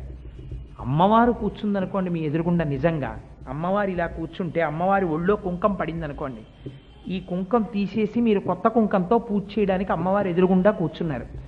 మీరు ఎంత జాగ్రత్తగా తీస్తారు? ఒక బంగారు పాత్ర పట్టుకుని కుడి చేత్తో మెల్లగా అమ్మకి నొక్కుకోకుండా మెల్లగా ఆ కుంకం తీస్తారా? తీరా? అలా తీయాలంటే మొట్టమొదట మీకు అసలు ఆ భావన మనస్సులో ఉండాలి. అసలు దర్శకుడి మనస్సులో భావన ఉంటే నటుడికి వస్తుంది. లేకపోతే నటుడికి ఎక్కడి నుంచి వస్తుంది? అంటే విశ్వనాథ్ గారి పూజ ఎలా ఉంటుందో మీరు దాన్ని బట్టి ఊహించండి. ఆయన ఎన్నో సన్నివేశాల్లో ఆయన ఏమిటో ఆయన నిరూపించుకున్నాడు ఆయన. నేను అందుకని ఈ మాట చెప్పాను, ఉట్టినే చెప్పలేదు. నేను ఏదో సినిమాల గురించి చెప్పాలన్న తాపత్రయం కాదు. మీకు ఆ బుద్ధి నిలబడాలనుకోండి ఒక పూజ చేసేటప్పుడు, అందుకని ప్రాణాయామం ముందు చేయిస్తారు. ప్రాణాయామం చేసి మనస్సుని నిలబెట్టి బుద్ధిని కేంద్రీకరించి ఇప్పుడు పూజ చేయడం ప్రారంభిస్తారు. ఇప్పుడు పూజ చేయడం ప్రారంభించిన తర్వాత మీ మనస్సు రమించిపోతోంది. చేసేది షోడశోపచార పూజే. ఎవరు చేసినా 16 ఉపచారాలు. 17వ ఉపచారం ఇంకా లేదు శాస్త్రంలో. 16 కళలు, 16 ఉపచారాలు, మనిషికి 16 క్రియలు అంతే. అందుచేత ఆ 16 ఉపచారాల్ని మనస్సు యందు పరమభక్తితో చేస్తాడు. ఇది పూజ. ఈ చేసేటప్పుడు అసలు ఎందుకు భగవంతుణ్ణి పూజ చేయడం? పూజ చేయలేదనుకోండి, నేను పూజ చెయ్యను, చెయ్యకుండా నేను తిరుగుతాను, తిరిగితే నాకు ఏమిటి లోటు వచ్చింది? పూజ చేయని వాడికి కొడుకుట్టాడు, పూజ చేయని వాడికి ఉద్యోగం వచ్చింది, పూజ చేయని వాడికి జీతం వచ్చింది, పూజ చేయని వాడు బాగున్నాడు. ఇంకా మాట్లాడితే భగవంతుడిని నిందించేవాళ్ళు కూడా బాగున్నారు. నేను ఎందుకంటే ఇంత కష్టపడి తెల్లవారుజామున లేచి స్నానం చేసి పూజలు చేసి పునస్కారాలు చేసి ఎందుకు వచ్చింది ఎల్లరంతా నాకు? అంటే మీరు ఒకటి బాగా జ్ఞాపకం పెట్టుకోండి. వ్యాసుడు అంటాడు దేవి భాగవతంలో, కాలోహి బలవాన్ కర్త సతతం సుఖదుఃఖయోహో నరాణం పరతంత్రాణం పుణ్య పాపానుయోగత అంటాడు. ఈశ్వరుడు ఎక్కడో ఉండడు, కాలస్వరూపంలో ఉంటాడు. కాలము రూపములో ఉండి భగవానుడు మీకు రక్షణ చేస్తూ ఉంటాడు. చేత అన్నింటికన్నా చాలా గొప్పగా మీకు ఈశ్వరుడు కనపడేది ఎక్కడా? మీ చేతివాచిలోని కదండి. ఆయన కాలస్వరూపుడై ఉన్నాడు. ఎప్పటికప్పుడు కాలాన్ని చెప్పేస్తూ ఉంటాడు. ఈ కాలంలోనే మీకు సుఖం వస్తూ ఉంటుంది, దుఃఖం వస్తూ ఉంటుంది. మీరు దీన్ని ఆపలేరు. మీరు ఎంత చదువుకున్నవారు అవ్వచ్చు, మీరు రాడార్లు కనిపెట్టగలరేమో, ఇంకోటి కనిపెట్టగలరేమో, గంటకి 120 కిలోమీటర్ల వేగంతో ఈదురుగాలులు వీస్తాయని చెప్పగలరు. 120 కిలోమీటర్ల వేగంతో ఈదురుగాలులు వీచకుండా మీరు చేయండి, మీరు చేయలేరు. 120 కిలోమీటర్ల వేగంతో వీచిన ఈదురుగాలులకి చెట్లు పడిపోకుండా మీరు చేయండి, మీరు చేయలేరు. అలా మామూలుగా ఉంటే అది వాయువు. ఈ ప్రకృతి ప్రకోపిస్తే, కృతజ్ఞతతో మనిషి ప్రవర్తిస్తే ఆయన ప్రభంజనుడు. శాస్త్రం వెంటనే రౌద్రస్వరూపాన్ని చెప్పింది. మన మతానికి ఉన్న గొప్పతనం ఎక్కడో తెలుసండి. పాపానికి ఫలితం ఇచ్చేటప్పుడు భయపెట్టడానికి ఇంకోడెవడో రావడం, పుణ్యానికి ఫలితం ఇచ్చేటప్పుడు మనని జోకొట్టడానికి, మనని ధైర్యం చెప్పడానికి భగవంతుడు రావడం ఉండవు. భయపెట్టేవాడెవడో పరమాత్మ, భయం తీర్చేవాడెవడో పరమాత్మ. భయకృత్ భయనాశన. మీరు విష్ణు సహస్రంలో చదువుతున్నారా, చదవట్లేదా? భయకృత్ భయపెట్టేవాడు ఆయనే, భయనాశన భయం పోగొట్టేవాడు ఆయనే. అదేమిటండి భగవంతుడు భయపెట్టడం ఏమిటండి మమ్మల్ని? భగవంతుడు అలా భయపెట్టచ్చా? పెడతాడు. ఆయన రౌద్ర, ఆయన రుద్రుడు, ఆయన ఏడిచేటట్టు చేస్తాడు. ఆయనే శివ మంగళకరుడు, ఆయన మీకు శుభం కలిగేటట్టు చేస్తాడు. ఎందుకండి అలా చేయడం? అంటే చేసిన పాపపుణ్యములు ఎక్కడికి పోతాయి? నువ్వు చేసిన పాపం ఉంది, నువ్వు దుఃఖ రూపంలో అనుభవించాలి. నువ్వు చేసిన పుణ్యం ఉంది, సుఖరూపంలో అనుభవించాలి. జరిగినవి జరిగిపోయాయి. పాపము పుణ్యము దేని వలన చెయ్యవలసి వచ్చింది? మనస్సు తిరగకూడని వాటి వెంట తిరిగి కోరికలు ఎక్కువైపోయి పాపం చేశావు. ఇప్పుడు ఈ మనస్సు సక్రమ మార్గంలో తిరిగితే నువ్వు పుణ్యకర్మాచరణం వైపుకు వెడతావు. ఈ మనస్సు సక్రమ మార్గం వైపుకి తిరిగేటట్టుగా చెయ్యడానికి కావలసినటువంటి శక్తి ఎక్కడి నుంచి వస్తుంది? బుద్ధి. మళ్ళీ భగవద్ అనుగ్రహంగానే రావాలి. అందుకని పూజలో కూర్చున్నాడు, ఒక పూజ చేసుకుని బయలుదేరాడు. ఏమైంది? ఆ రోజున నిజంగా చాలా పెద్ద ప్రమాదం జరగాలి, చిన్న ప్రమాదంతో తప్పిపోతుంది. తెలియాలా? నీకు ఇలా జరిగింది అని కూడా నీకు తెలియక్కర్లేదు. ఒక్కొక్కసారి తెలియకుండానే జరగవలసినటువంటి అమంగళము జరగకుండా తొలగిపోయి చిన్న అమంగళంతో బయటపడిపోతాడు. ఇలా బయటపడిపోయేటట్టు నేను చేశాను, నువ్వు వచ్చి నా దగ్గర పూజ చేయడం వల్ల అని భగవంతుడు మీకేం చెప్పడం. ఈశ్వర కారుణ్యంలో ఉన్న గొప్పతనం అదే. చాలామంది, నేను ఈ మధ్య హైదరాబాద్ వెడితే ఉపన్యాసానికి మూకుమ్మడిగా ఇదే ప్రశ్న చాలామంది. ఏమిటంటే, ఏమంటే పూజ చేశామనుకోండి, మన లలాటమునందు ఏదో రాసేశాడు కదా భగవంతుడు, ఇవాళ సాయంకాలం నేను పొలానికి వెడితే నన్ను ఒక త్రాచుపాం కరవాలి రాసేశాడు, నేను పూజ చేసుకున్నాను, నేను వెళ్ళాను, పాము కరవడం మానేస్తుందా? మరి ఎందుకంటే ఇంకా పూజ చేయడం అలాంటప్పుడు? అంటే దయానంద సరస్వతి మహారాజ్ దీని గురించి అద్భుతమైన వ్యాఖ్య చేశారు. ఖచ్చితంగా మారుతుంది, లేకపోతే ఈశ్వర పూజ ఎందుకు? అయితే ఒకటి జ్ఞాపకం పెట్టుకోండి, మీరు చేసినటువంటి పాపకర్మ ఏమైపోయినప్పుడు మీరు చేసిన పాపానికి దుఃఖం రావాలి కదా. మరి దుఃఖం లేకుండా భగవంతుడు తీసేస్తే పాపమునకు ఫలితం ఇవ్వలేదు కదా భగవంతుడు. మరి అప్పుడు ఎలా ఏంటి? మరి భగవంతుడు అలా ఉదారంగా తీసేయచ్చు అన్నిని అంటే శాస్త్రం అంది ఒక్కొక్కసారి ఆయన తీసేయగలడు కూడా. అసలు దుఃఖం లేకుండానూ ఆయన చేయగలడు. లేకపోతే ఆపదామపహర్తారం దాతారం సర్వసంపదాం అని ఎలా అంటారు? ఆయన దుఃఖాన్ని తీసేస్తాడు, తత్స్థానమునందు సుఖమునిస్తాడు. కాదు, ఒక్కొక్కసారి ఏం చేస్తాడంటే వాడు ఏడవాలి, ఏడిపిస్తాడు. కానీ ఎలా ఏడిపిస్తాడు? చాలా చిన్న ఏడుపు ఏడిపిస్తాడు. ఆయన పొలానికి వెళ్ళాడు, మండ్రకప్ప కుట్టేసింది. ఆ మండ్రకప్ప కుట్టేసిన తర్వాత చచ్చిపోయినంత బాధపడ్డాడు, స్పృహ తప్పిపోయింది. ఆ కుట్టింది కంఠం మీద కుట్టింది. ఆ విషం కానీ పైకెక్కితే మేము చెప్పలేమమ్మా అన్నారు డాక్టర్లు. పెద్ద హాస్పిటల్కి తీసుకెళ్లారు, కాకినాడ ఇంటెన్సివ్ కేర్ యూనిట్లో పెట్టారు, సెలైన్లు పెట్టారు. ఆయన రాత్రి నిద్రపోకూడదమ్మా, రేపు తెల్లవారితే కానీ మేము ఏ విషయం చెప్పలేమన్నారు. ఆవిడ రాత్రంతా పడుకోలేదు, అమంగళకరమైన ఆలోచనతో బెంగ పెట్టుకుని ఇంటిల్లి పాది ఏడుస్తూనే ఉన్నారు. హాస్పిటల్లో ఉన్నారు, ఫోన్లు వెళ్ళిపోయాయి, ఎలా ఉంటుందో తెలియదు. కొడుకులు కూతుళ్ళు అందరూ వచ్చేశారు. తెల్లవారే వరకు ఆయన నిద్రపోలేదు. అమ్మ మీరు అదృష్టవంతులు, విషం దిగిపోయింది అన్నారు. ఇప్పుడు ఏమైంది? ఆ అమంగళమే జరిగితే ఆ ఇంట్లో ఎలా ఉంటుందో అలాంటి వాతావరణం ఉందా లేదా? ఆయన బతికేడా లేదా? కాబట్టి అటువంటి దుఃఖమును అనుభవింపచేసి మిమ్మల్ని సురక్షితంగా ఆయన ఉంచగలడు. నమఃశివాభ్యాం అశుభాపహాభ్యాం. అందుకని పూజ చేసి తీరవలసినదే. అందుకని నిత్యకర్మ నైమిత్తిక కర్మ అని ఋషులు నిర్ణయం చేశారు. నేను చెయ్యను, ఈ ప్రమాదము తప్పదు. నీ ఇష్టం, చేయకపోతే నిన్ను బలవంతంగా కూర్చుని చేయమని ఎవరు అడగరు. కానీ నువ్వు చేసి ఉండకపోతే నీకు ప్రమాదము తొలగదు. ప్రమాదము అని శాస్త్రం ఎందుకంటుందో తెలుసా అండి? ప్రమాదము అంటే బాగా జ్ఞాపకం పెట్టుకోండి, ఎర్రసిరాతో అండర్లైన్ చేసి, ఏ సంఘటన మీ బుద్ధి చేత మీరు నివారించలేరో దానికి ప్రమాదమని పేరు. ఈ మధ్య ఒక ట్రైన్ యాక్సిడెంట్ జరిగింది. తెల్లవారుజాము 4 గంటలకు అందరూ నిద్రపోతుండగా ఏదో పడిపోయే బోగీలు. నేను ఆ రోజున టీవీలో న్యూస్ చూస్తుంటే మంకీ క్యాప్ పెట్టుకుని నిద్రపోతున్నటువంటి ఒక వ్యక్తి శవాన్ని ఆ మంకీ క్యాప్ పెట్టే సైన్యం ఈడ్చుకొస్తోంది. మంకీ క్యాప్ పెట్టుకుని పడుకున్నప్పుడు బహుశా ఆయన ఏమని అనుకుని ఉంటుంటాడు, నేను ఇది పెట్టుకున్నాను కాబట్టి నాకు చలిగాలి తగలదు, నేను వెచ్చగా హాయిగా నిద్రపోతాను ఇప్పుడు అనుకుని పడుకుని ఉంటాడు. పడుకున్నప్పుడు ఈ మంకీ క్యాప్నే పట్టుకుని సైన్యం నా పార్థివ శరీరాన్ని ఈడ్చుకుని వస్తుంది అని ఆయన అనుకుని ఉండుంటాడా? అనుకుని ఉండుంటాడు. ఆ రైల్లోనే కొన్ని బోగీలు పడ్డాయి, కొన్ని బోగీలు ఉండిపోయాయి. కొన్ని బోగీల్లో కొంతమంది బతికారు, కొంతమంది చచ్చిపోయారు. ఇదే పోతన గారు అంటారు, ఎగసి దవ్వులవాని దహించు భంగి కర్మవశమున భవమృతి కారణములు తెలిసి విరగొంద ఇకనేల తొట్టుపడగా అన్నారు. అగ్నిహోత్రం అంతటా కాల్చేస్తూ అక్కడే ఉన్న ఓ గడ్డి పరకను వదిలేస్తుంది. ఏమనుకోవాలి? అది గడ్డి పరక గొప్ప అనుకోవాలా? అగ్నిహోత్రం చేతకానితనం అనుకోవాలా? అగ్నిహోత్రానికి చేతకానితనం కాదు, గడ్డి పరక గొప్పతనం కాదు, ఈశ్వరానుగ్రహం అనుకోవాలి. అది చేసిన కర్మ దాన్ని రక్షించింది అనుకోవాలి. నువ్వు చేసిన కర్మ నిన్ను రక్షిస్తుంది. అందుకని కర్మని విడిచిపెట్టడానికి వీల్లేదు. గృహస్థు పూజ చేసి తీరవలసినదే. నిత్యకర్మ నైమిత్తిక కర్మ ఈ రెండు చెయ్యలేదు, నీ ప్రమాదమును నువ్వు దాటలేవు. ప్రమాదం అనగా ఏమి? ఏది నీ బుద్ధి చేత నువ్వు దాటలేవో దానికి ప్రమాదం అని పేరు. 80 కిలోమీటర్ల స్పీడ్లో వెళ్ళిపోతున్నావు, బ్రేక్ వైర్ తెపి. ఇప్పుడు నీ పిహెచ్డి కానీ, నీ బ్యాంక్ బ్యాలెన్స్ కానీ, నీ పిల్లలు కానీ, నీ స్నేహితులు కానీ, నీ పర్సనాలిటీ కానీ, నీ కాంప్లెక్షన్ కానీ, నువ్వు సంపాదించుకున్న కీర్తి ప్రతిష్టలు కానీ నిన్ను కాపాడగలవా? 80 కిలోమీటర్ల వేగంతో బ్రేకు తెగిపోయిన స్కూటర్ మీద నువ్వు ఉన్నావు.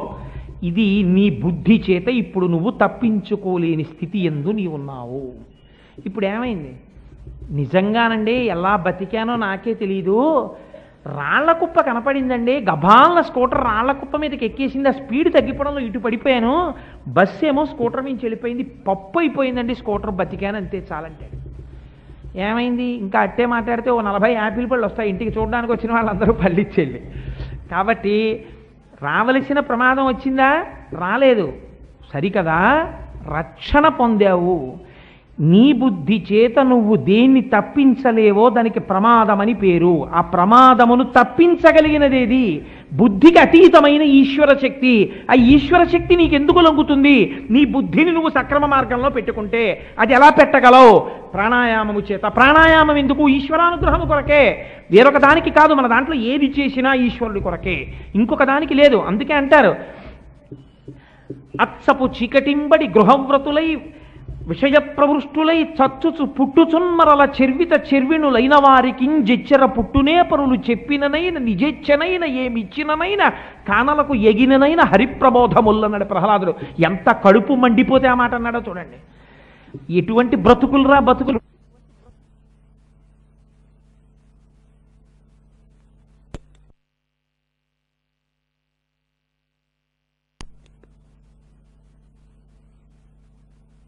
వాడు అందుకే పుడతాడంతే. వాడు ఎప్పుడూ ఈశ్వర కర్మ చెయ్యడు, వాడి బుద్ధి వాడు మార్చుకోడు.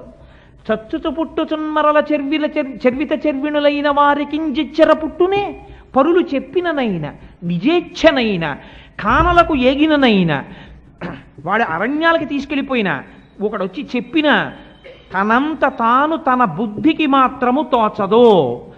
మీకు ఆకలేసింది అనుకోండి, ఇంట్లో అన్నం లేదు, ఏం చేస్తారు? ఫ్రిడ్జ్ వెతుకునో యాపిల్ పండు తింటారు.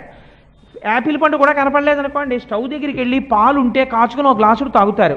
అంతేకాని ఆకలి వేస్తే భార్యని పట్టుకుని దూషణ చేస్తూ కూర్చున్నారనుకోండి ఒక గంట ఇంట్లో, అనారోగ్యం వస్తుందేమో కానీ ఆకలి తీరదు కదా. మీరు ఏమైనా తింటే ఆకలి తీరుతుందంతే. మీ ఆకలి తీరడానికి మీరు అన్నం తినాలి, మీ దాహం తీరడానికి మీరు నీళ్లు తాగాలి, మీరు ప్రమాదం తప్పించుకోవడానికి మీరు కర్మ చెయ్యాలి. తప్పించి వాడెవడో కర్మ చేస్తాడు, వాడెవడో పూజ చేస్తాడు, వాడెవడో ప్రార్థన చేస్తాడు, నాకు ప్రయోజనాలు వస్తాయంటే అలా కుదరదు. వైదిక సంప్రదాయంలో ఎప్పుడో అరుదుగా అట్లాంటి వాటిని శాస్త్రం అంగీకరించింది. తండ్రికి కొడుకు మీద ప్రేమ ఉంటుంది కాబట్టి సహజంగా తండ్రికి దుఃఖం ఎందుకు వస్తుందండి? కొడుక్కి ప్రమాదం వచ్చిందని నువ్వు చాలా పూజలు చేసావురా, నువ్వు మంచిడివి, పాప నీ జోలికి ఎందుకు వస్తాను, నీకేమీ అవదో, కానీ మీ అబ్బాయి కాలు విరిచేస్తానన్నాడు అనుకోండి పరమాత్మ, ఏడుస్తాడా ఏడవడా తండ్రి? ఇది మన మతంలో ఉన్న గొప్పతనం. అందుకే వాడు ఏమంటాడంటే పూజ చేసేటప్పుడు ధర్మపత్ని సమేతస్య సకుటుంబస్య సబాంధవస్య పుత్ర పౌత్ర సమేతస్య, అందరితో కూర్చుని సకుటుంబంతో నేను పూజ చేసినట్టే. ఇంటి యజమాని పూజ చేశాడు అనుకోండి, ఇంట్లో వాళ్ళందరూ పూజ చేసినట్టే లెక్క. అంటే మానేయమని కాదు నా ఉద్దేశం. ఆయన చేసినప్పుడు వీళ్ళు చేయకుండా ఉంటే ఆయన ఊరుకుంటాడంటే, నువ్వు వీళ్ళు కూర్చుని చేయి సంధ్యావందనం అంటాడు. అందుకని మన వాళ్ళు ఏదైనా చెప్తే ఇంటికి యజమాని పేరు చెప్తారు తప్పించి కింద వాళ్ళ పేర్లు చెప్పక్కర్లేదు. ఇప్పుడు నేను ఈ మధ్య ఎందుకో ఒక రోజున ద్రాక్షారామం వెళ్ళాను, ఏదో హనుమ రథం ప్రారంభోత్సవం చేయడానికి వెళితే అక్కడ మాణిక్యాంబా దేవాలయంలోకి వెళ్ళినప్పుడు ఒక సంఘటన చూశాను. ఒక ఆయన ఎక్కడి నుంచో వచ్చాడు. ఆయన ఇంకా వెనకాతల ఒక 60 మందో 70 మందో క్యూలో నిలబడి ఉన్నారు. ఆయన ఒక 80 పేర్లు చెప్పాడు అప్పటికి.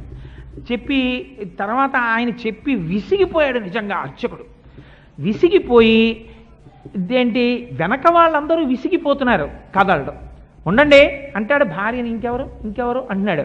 షాపుల పేర్లు చెప్పాడు, ఇంట్లో పెరుగుతున్న కుక్క పిల్లల పేర్లు చెప్పాడు, బంధువుల పేర్లు చెప్పాడు, స్నేహితుల పేర్లు చెప్పాడు. అవదు. ఎందుకంటే అది వైదిక మర్యాద కాదు, అలా చెయ్యక్కర్లేదు. మీరు ఎక్కడికైనా పూజకి వెళ్ళినప్పుడు ఇంటి యజమాని పేరు చెప్పుకుంటే చాలు. ఇంటి యజమాని పేరు చెప్తే, నేను పూజ చేశాను అనుకోండి, ఆత్రేయ గోత్రోద్భవస్య కోటేశ్వర శర్మనామధేయస్య ధర్మపత్ని సమేతస్య సకుటుంబస్య సబాంధవస్య క్షేమస్థైర్య విజయ అభయ ఆయురారోగ్య ఐశ్వర్యాభివృద్ధ్యర్థం ధర్మార్థకామ మోక్ష చతుర్విధ ఫల పురుషార్థ సిద్ధ్యర్థం మనోవాంఛాఫల సిద్ధ్యర్థం, అన్నింటినీ మించి ఈశ్వర పాదారవింద భక్తి సిద్ధ్యర్థం ఏదో నిత్యకర్మానుష్ఠానం కరిష్యే అని నీళ్లు ముట్టుకుని, అది కూడా ఎంత మర్యాదగా మాట్లాడారండి. పక్కింట్లో వాళ్ళకేమో వెండి సామాను ఉంది, మాకేమో ఇతర సామాను రాగి సామాను ఉందని నువ్వు ఏడవక్కర్లేదు. నీకు ఏది సంభావిత ద్రవ్యే, ఏది ఆ సమయానికి నీ దగ్గర ఉంటే దానితో నువ్వు పూజ చేయి, ఈశ్వరుడు స్వీకరిస్తాడు. ఇది దేని కొరకు? నిన్ను నువ్వు ఉద్ధరించుకోవడానికి పూజ అన్నది. అందుకని పూజ బరువు చేసేసుకున్నారనుకోండి, అయ్య బాబోయ్ పూజ చేయలేకపోతున్నానండి, అలవాటు చేసేసుకున్నాను. కొంతమంది ఏం చేస్తారంటే ముందు ఉత్సాహం వచ్చేస్తుంది, ఏదో వింటాడు ఎక్కడో పాపం పూజ చేసుకోవాలని ఉత్సాహం పుట్టేస్తుంది. వాడు అదృష్టం మర్నాడు ఆదివారం ఉంటుంది కాబట్టి ఆఫీస్ లేదు కదా, ఏ 5ంటికో లేచి ఆ ఒక్కరోజు మొదలెట్టేస్తాడు. విష్ణు సహస్రనామ స్తోత్రం, లక్ష్మీ సహస్రనామ స్తోత్రం అన్నీ చదివేస్తాడు ఆ రోజున 8 వరకు. పక్క పోర్షన్ల వాళ్ళు ఆశ్చర్యపోతారు, ఏమిటి ఇంత పూజ మొదలెట్టాడని. అంతా అయిపోతుంది, కొబ్బరికాయ కొడతాడు, నైవేద్యం పెడతాడు, హారతి ఇస్తాడు, అన్నీ చేస్తాడు. ప్రతిరోజు నేను ఇలాగే చేస్తాను ఈశ్వరా అంటాడు గబుక్కుని.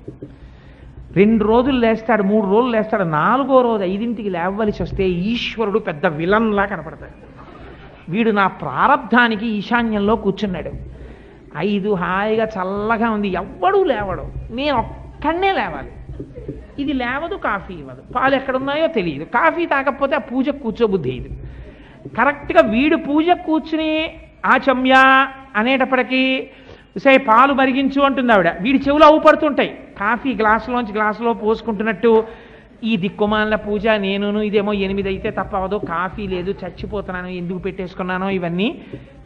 ఇప్పుడు ఈశ్వరుడు ఎంత బాధగా ఉంటాడు చూడండి వాడి దగ్గర పూజ పుచ్చుకోవడానికి. వీడు పాపం కాఫీ తాగలేదు, ఎందుకు ఇలా నన్ను నింద చేస్తూ, నేను అడిగానా ఏమన్నానా, నిన్ను అడిగానా, వాడు ఎవరి దగ్గర ఏదో విన్నావు, వచ్చావు 3 గంటలు పూజ చేస్తా అన్నావు, ఓ రోజు చేసావు, ఆల్ రైట్ సంతోషించాను, ఎందుకురా రోజు ఇలా తిట్టుకోవడం. వాడి పూజ పేరు చెప్పి వాడు చేసేది ఏమిటంటే మనస్సులో నింద, లేకపోతే అనారోగ్యం. ఎందుకో తెలుసండి, కొంతమంది పూజ చేస్తారు 6ంటికి మొదలెడతారు, మొదలెట్టి ఇవాళ 2 గంటలు పూజ చేయాలి, వాడు 8 స్తోత్రాలు చేయాలి, అవవు 8 స్తోత్రాలు, అవతల 7ంటికి ఎక్కడికో వస్తానని చెప్పాడు, అర్జెంటుగా వేగంలో పెట్టేశాడు, ఆఫీస్లో ఫోన్ వచ్చేస్తుంది, వీడికి 8 స్తోత్రాలు అవ్వలేదు.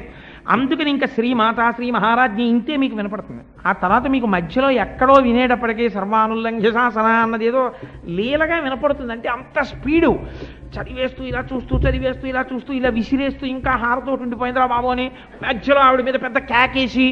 ఇప్పుడు ఆ పూజ దేని కొరకు చెప్పండి నాకు? అనవసరం. ఒక యాంత్రికమైన విషయాన్ని మీరు చేసి మిమ్మల్ని మీరు పాడి చేసేసుకున్నారు. భగవంతుడి దగ్గర పాపం మూట కట్టుకుంటున్నారు. ఎందుకంటే ఆయన్ని మీరు నింద చేస్తున్నారు. నువ్వు మమ్మల్ని విడిచిపెట్టట్లేదు, ఇలా పట్టుకుని తినేస్తున్నావు ఈ పూజ పేరు చెప్పాను. ఆయన మిమ్మల్ని ఏం అలా అడగలేదు. అందుకే పెద్దలు ఎంత గౌరవంగా మాట్లాడారో తెలుసా అండి? విడగొట్టేశారు నిత్యకర్మ నైమిత్తిక కర్మ. నిన్ను రోజు అంత అల్లరి చేయకు నువ్వు పూజ దగ్గర. నేను నిర్దాక్షిణ్యంగా చెప్తుంటాను ఉపన్యాసాల్లో, అంతంత పూజలు చెయ్యకండి అని చెప్తాను. వారానికి ఒక్కరోజే పెట్టుకోండి. ఒక్కరోజు మీరు ఏదో ఒక రోజు, మీకు ఏ రోజు సెలవైతే ఆ రోజు నేను విశేష పూజ చేస్తాను అని నిర్ణయం చేసుకోండి. ఆ ఒక్కరోజు తెల్లవారుజామున లేవండి.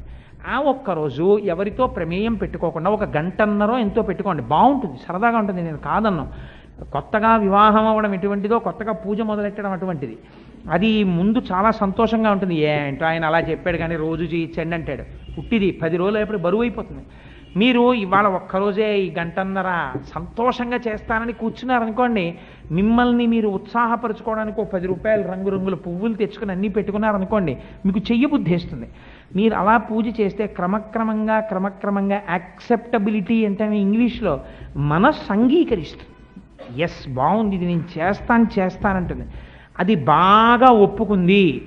పర్వాలేదు, నువ్వు అన్ని మాటలు అడిగినా నేను ఇవ్వను, 2 రోజులు ఇస్తున్నాను అవకాశం అని ఇప్పుడు మీరు ఇంకొక రోజు ఇవ్వండి. ఇప్పుడు మీరు 2 రోజుల తర్వాత కూడా అబ్బా నువ్వు ఇవ్వట్లేదు నాకు అవకాశం, తినేస్తున్నావు, చక్కగా రోజు ఇలా చేస్తే ఎంత బాగుండునో మీ మనస్సుని మీరు వాచ్ చేయండి. వాచ్ చేసి అవకాశం అని అడిగింది అనుకోండి, 6 నెలల తర్వాత 3వ రోజు గ్రాంట్ చేయండి. Subject to a condition that it can be withdrawn at any time without assigning any reason whatsoever. ఎప్పుడైనా నేను దీన్ని ఉపసంహరిస్తాను, నేను ఈ పూజ మానచ్చు, నువ్వు సరిగా ఉండకపోతే మాత్రం తీసేస్తాను, 3వ రోజు పూజ ఉండదు, నీకు 2 రోజులే పూజ అన్నారనుకోండి. మీ మనస్సు మీద మీరు అధికారిగా నిలబడ్డారనుకోండి బుద్ధి చేత, వాడు తీసేస్తాడు 3వ రోజు పూజ, లేకపోతే సరిగ్గా చేయంటుంది అని ప్రాణాయామం జాగ్రత్తగా చేయిస్తుంది, నామాలు జాగ్రత్తగా చెప్పిస్తుంది. అలా కూర్చుని చేసినటువంటి పూజ చేత మీరు తన్మయత్వాన్ని పొందుతారు. ఇప్పుడు నేను ఒక్క మాటలోకి మనవి చేసే ప్రయత్నం చేస్తాను. ఇప్పుడు మీరు నైమిత్తికంలోకి వచ్చారనుకోండి, ఈ నైమిత్తికమైనటువంటి కర్మలన్నీ దేని కొరకు వస్తాయంటే 1కి 10 సార్లు మీ మనస్సుని బాగు చెయ్యడానికి వస్తాయి. మీకు నేను ఒక్క ఉదాహరణ చెప్తాను తేలికగా మీ మనస్సుని పట్టుకోవడానికి.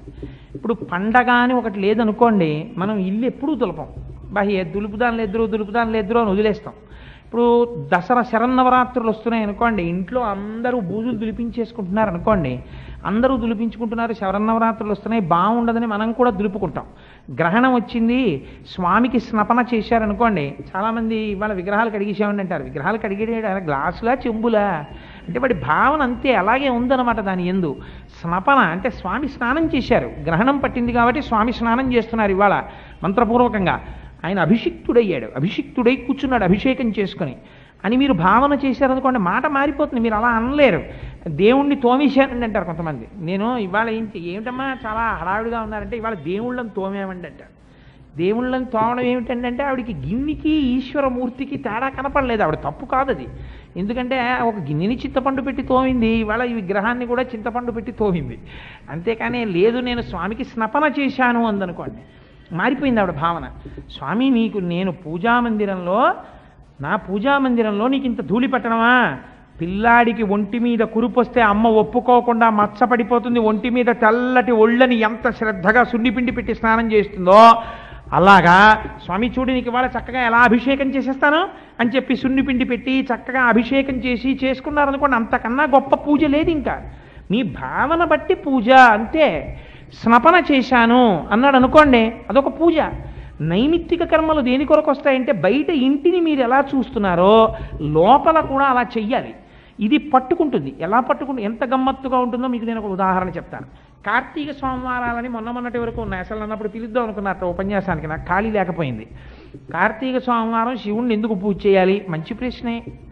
అసలు శివుణ్ణి ఎందుకు పూజ చేయాలంటే విష్ణుమూర్తిని పూజ చేస్తే తప్పు వచ్చిందా కార్తీక మాసంలో? అసలు అయ్యప్ప స్వామి ఆ దీక్షలు పట్టిన వాళ్ళందరూ కార్తీక మాసం అంతా అయ్యప్ప స్వామికి కదా అభిషేకం చేస్తారు. అయితే వాళ్ళు దోషం చేసినట్టే. లేకపోతే విష్ణుమూర్తికి తులసితో పూజ చేశారనుకోండి, అది దోషమా?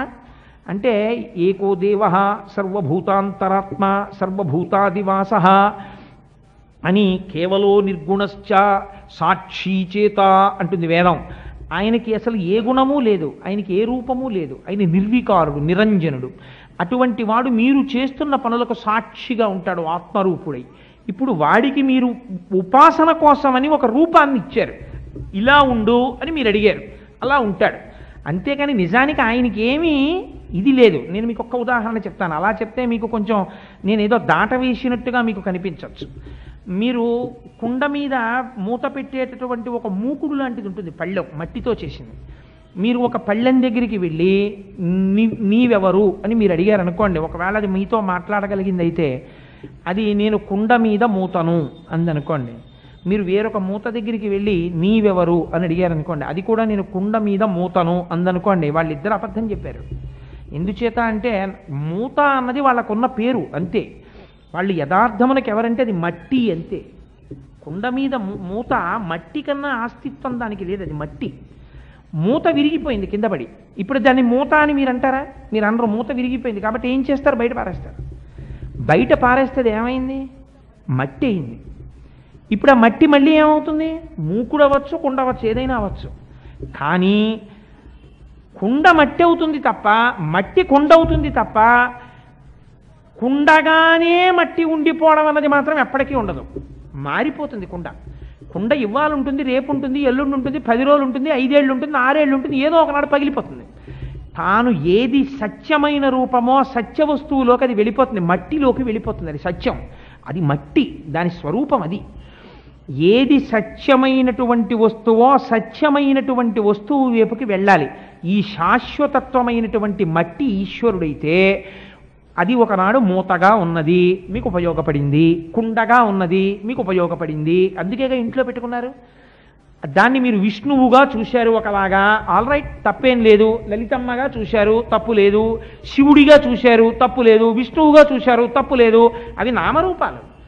అసలేది మట్టి శాశ్వతం, అసలేది ఆత్మ శాశ్వతం. ఈ ఆత్మ ఇన్ని రకాలుగా మారుతోంది మూర్తుల కింద.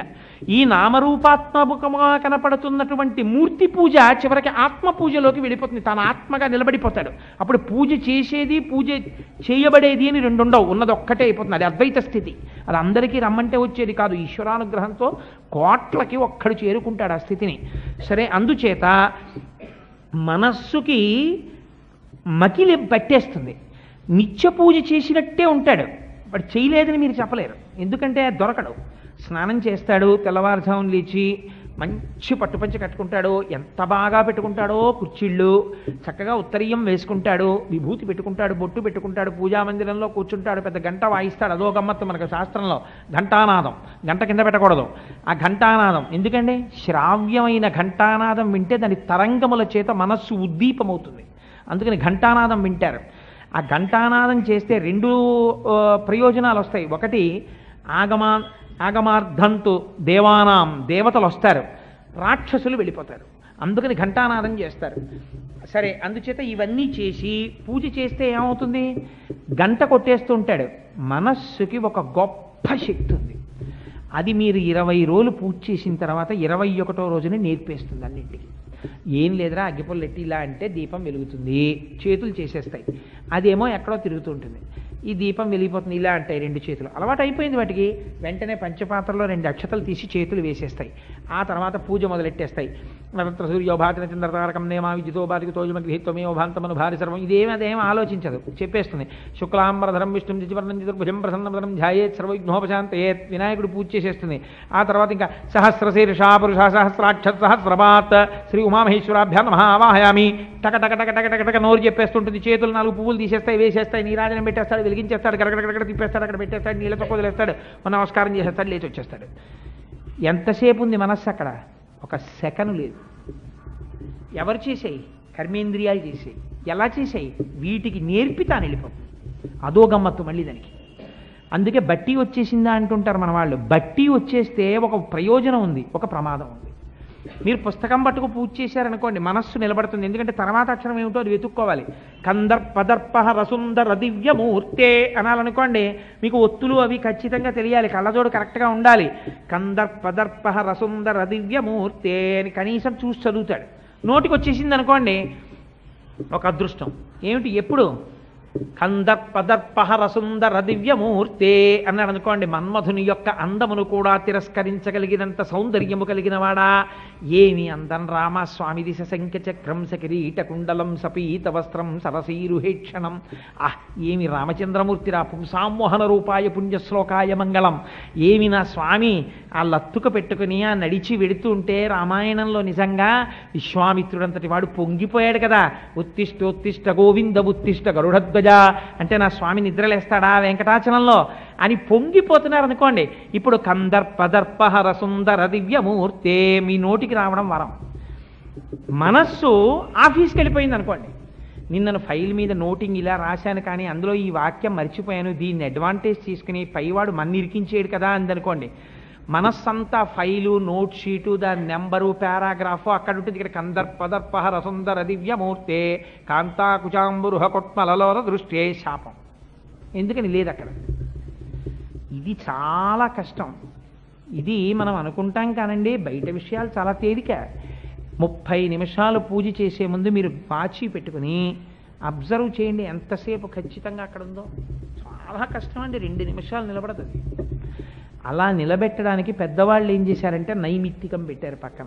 కార్తీక సోమవారం నాడు ఉపవాసం చెయ్యండి, కార్తీక సోమవారం నాడు గుళ్ళోకి వెళ్ళండి, కార్తీక సోమవారం నాడు అసుర సంధ్య వేళలో నక్షత్ర దర్శనం చెయ్యండి, ఓసారి ఉపవాసం ఉండి అభిషేకం చేసుకుని రాత్రి కార్తీక నర్తాలను అప్పుడు భోజనం చేయండి. ఎందుకండి ఇవన్నీ? అలా ఎందుకు కార్తీక సోమవారం నాడు నేను శివుడిని ఆరాధన చేయకుండా విష్ణువుని ఆరాధన చేస్తాను, శివుడు బెత్తం పెట్టి కొడతాడా నన్ను అంటే అందుకు కాదు. ఈ చెప్పడం వెనకాతల కొన్ని రహస్యాలు ఉంటాయి.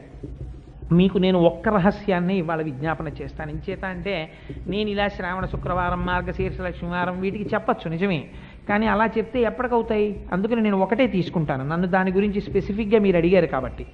కార్తీక సోమవారమే ఉందనుకోండి, కార్తీక మాసము అని మీరు ఎందుకు పిలుస్తారు? కృత్తికా నక్షత్రంతో చంద్రుడు కూడుతాడు కాబట్టి కార్తీకం అని పిలుస్తారు. కృత్తికా నక్షత్రానికి అధిదేవత ఎవరు అంటే సూర్యుడు. అగ్నిహోత్రానికి ఒక గమ్మత్తైన లక్షణం ఉంటుంది, అది ఊర్ధ్వముఖంగా ప్రయాణిస్తుంది. నీటికి ఒక లక్షణం ఉంటుంది, అధోముఖంగా ప్రయాణం చేస్తుంది. మీరు అగరత్తు వెలిగించి ఇలా పెట్టారనుకోండి, ఇలా పైకి ఎక్కుతుంది. ఒక పుల్ల వెలిగించి ఇలా పెట్టారనుకోండి, ఇలా పైకి ఎక్కుతుంది అగ్నిహోత్రం, కిందకి వెళ్ళదు. నీరు పట్టుకొచ్చి ఇలా పోసారనుకోండి, పైకి ఎక్కదు, కింద పడిపోతుంది. ఇది అధోముఖ చలనం, అది ఊర్ధ్వముఖ చలనం. అందుకే ఈశ్వరుడు జ్ఞానాగ్నిహోత్రం లాంటివాడు. ఓం ఊర్ధ్వాయ నమః, ఓం ఊర్ధ్వలింగాయ నమః అని పిలుస్తారు ఆయన్ని. సరే, అందుచేత ఇప్పుడు ఏమైంది? కృత్తికా నక్షత్రం అగ్ని సంబంధమై సూర్య సంబంధమైనటువంటి అధిష్టాన దేవతని కలిగి ఉంటుంది. ఇప్పుడు కార్తీక సోమవారం వచ్చిందనుకోండి, సోమ అంటే సోమ శబ్దం చంద్రుడికి సంబంధించినటువంటి పేరు.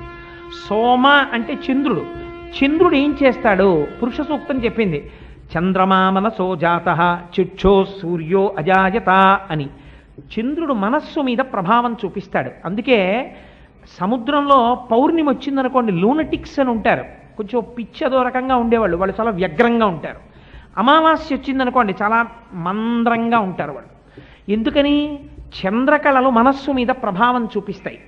అందుచేత చంద్రమా మనసో జాతః, ఈ మనస్సు గాడి తప్పేస్తోంది. ఎందుకు తప్పేస్తోంది? అందుకు దేశకాల సంకీర్తనం చేయిస్తారు. నువ్వు ఎక్కడున్నావో గుర్తుపెట్టుకో. ఎందుకని? కనీసం నీకు అది తెలుస్తుంది, భౌగోళిక జ్ఞానం. రెండో రహస్యం తెలుస్తుంది. ఏదో గంగా గోదావరియోర్మధ్యదేశే వసతి గృహే సమస్త దేవతా బ్రాహ్మణ హరిహర సన్నిధౌ శ్రీ మహావిష్ణోరాజ్ఞా ప్రవర్తమాన శాద్య బ్రహ్మణ ద్వితీయ పరార్ధే శ్వేతవరాహ కల్పే విశ్వతమంతరే కలియుగే ప్రథమ పాదే జంబూద్వీపే భరతవర్షే భరతఖండే మేరోహ దక్షిణ దిగ్భాగే అని చెప్పుకుని వచ్చి శ్రీ పార్థివనామ సంవత్సరే దక్షిణాయనే హేమంత ఋతౌ మార్గశీర్షమాసే శుక్లపక్షే దశిమ్యాం స్థిరవాసరే శుభనక్షత్ర శుభయోగ శుభకరణయే మంగళ విశేషణ విశిష్టాయాం. ఎందుకు ఇవన్నీ చెప్పడం? నీకొక విషయం తెలుస్తుంది, నేను హేమంత ఋతువులో ఉన్నాను. హేమంత ఋతువు అంటే ఏమిటి? వెంటనే నీకు ఒక విషయం జ్ఞాపకం రావాలి. హేమంత ఋతువు నందు బయట విశేషమైన మంచు పడుతూ ఉంటుంది, హిమ సంబంధం. మంచు పడుతూ ఉంటుంది, ఐశ్వర్యము ఇంటికి వస్తుంది. పంటలన్నీ కోతలు జరిగి ఇంటికి బియ్యం వస్తాయి. ఈ బియ్యం శాస్త్రం ఏం చెప్పిందో తెలుసా అండి? మీరు కావాలంటే కోటేశ్వరరావు అబద్ధం చెప్పారనుకుంటే రామాయణం అరణ్యకాండలో రాముడు వర్ణించి చెప్పిన శ్లోకాలు లక్ష్మణుడికి చెప్పినవి చూడండి. నవాగ్రయణ పూజ అని రైతులు చెయ్యాలి. యథార్థమునకు పంట కోత కోసి కత్తితోటి కంకులు తెచ్చి దెబ్బలు కొడతారు, లేకపోతే ట్రాక్టర్లు ఎక్కిస్తారు, తొక్కుతారు. ఏమని పిలుస్తున్నావు? ధాన్య లక్ష్మని పిలుస్తున్నావు. ఎన్ని దెబ్బలు కొడితే నీ ఇంటికి వస్తోంది ఆవిడ? ఇన్ని దెబ్బలు కొట్టి గింజ తెచ్చి ఉడికించి శక్తిగా మార్చుకోవడానికి ఇంట్లో పెడుతున్నావు. నువ్వు ఒక గింజ వేస్తే ఒక కంకుగా మార్చిన శార్వాణీ తత్వం ఒకటి ఉంది భూమిలో, అది ఈ కంటికి దొరకదు. దేనివల్ల మొక్క పెరుగుతోందో ఈ కంటితో చూడలేవు, పెరుగుతున్న మొక్కని చూడగలవంతే. ఈ ప్రాయశ్చిత్తం కోసమని ఈ తింటున్నటువంటి బియ్యాన్ని ఇంటికి తేగానే తను ముందు తినే ముందు నవాగ్రయణ పూజ అని చేస్తాడు, లేకపోతే పాపం సంక్రమిస్తుంది. ఇన్ని పనులు చేసి తెచ్చిన అన్నం తింటున్నాడు కాబట్టి కంకుల్ని కొట్టాడు, ఇదేంటి దాని మీద తొక్కాడు, కత్తి పెట్టి కోశాడు, ఇన్ని పనులు చేశాడు. మొక్కకి ప్రాణం ఉంటుంది కదండి, జగదీష్ చంద్రబోస్ నిరూపించారు. మరి మొక్కల్ని కోతల పేరు చెప్పి మీరు కత్తులు పట్టుకుని మీరు వెడుతుంటే మొక్కలు ఎంత తల్లడిల్లిపోతాయి మీరు ఆలోచించండి. ఆ కత్తులు పట్టుకుని వాళ్ళు వచ్చి కూర్చున్నప్పుడు ఈ వరి కంకులతో కూడినటువంటి పొలాలన్నీ ఎంత తల్లడిల్లిపోతాయి. అప్పుడు నిర్దాక్షిణ్యంగా ఇలా పట్టుకుని మీరు కొడవలి పట్టి కోసేస్తున్నారు కదా, కోసేసి కంకులన్నీ ఓ చోట పారేసి ట్రాక్టర్లతోటి మనుష్యులతోటి రోడ్ల మీద వేసి చక్రాలతోటి తొక్కుతున్నారే, ఆ ధాన్యపు గింజలు బస్తాలకిచ్చి తెస్తున్నారే, ఎంత హింస జరిగింది. అందుకు నా అన్నం తినే ముందు ప్రాయశ్చిత్తం కోసం అమ్మా నాకు ఇంతకన్నా దిక్కు లేదని నవాగ్రయణ పూజ చేస్తాడు. నువ్వు హేమంత ఋతువు అనగానే నీకు గుర్తు రావాలి, ఓహో నేను అన్నం తింటున్నాను, నవాగ్రయణ పూజ చేశాడో చెయ్యలేదో రైతు, ఈ అన్నం నాకు వస్తోంది. కాబట్టి నువ్వు ఒక బ్రాహ్మణుణ్ణి ఇంటికి పిలిచి కనీసంలో కనీసం హేమంత ఋతువులో మార్గశీర్ష మాసం రాగానే, అందుకే లక్ష్మీ సంబంధం, మార్గశిర మాసంలో లక్ష్మీదేవిని పూజ చేయండి అంటారు.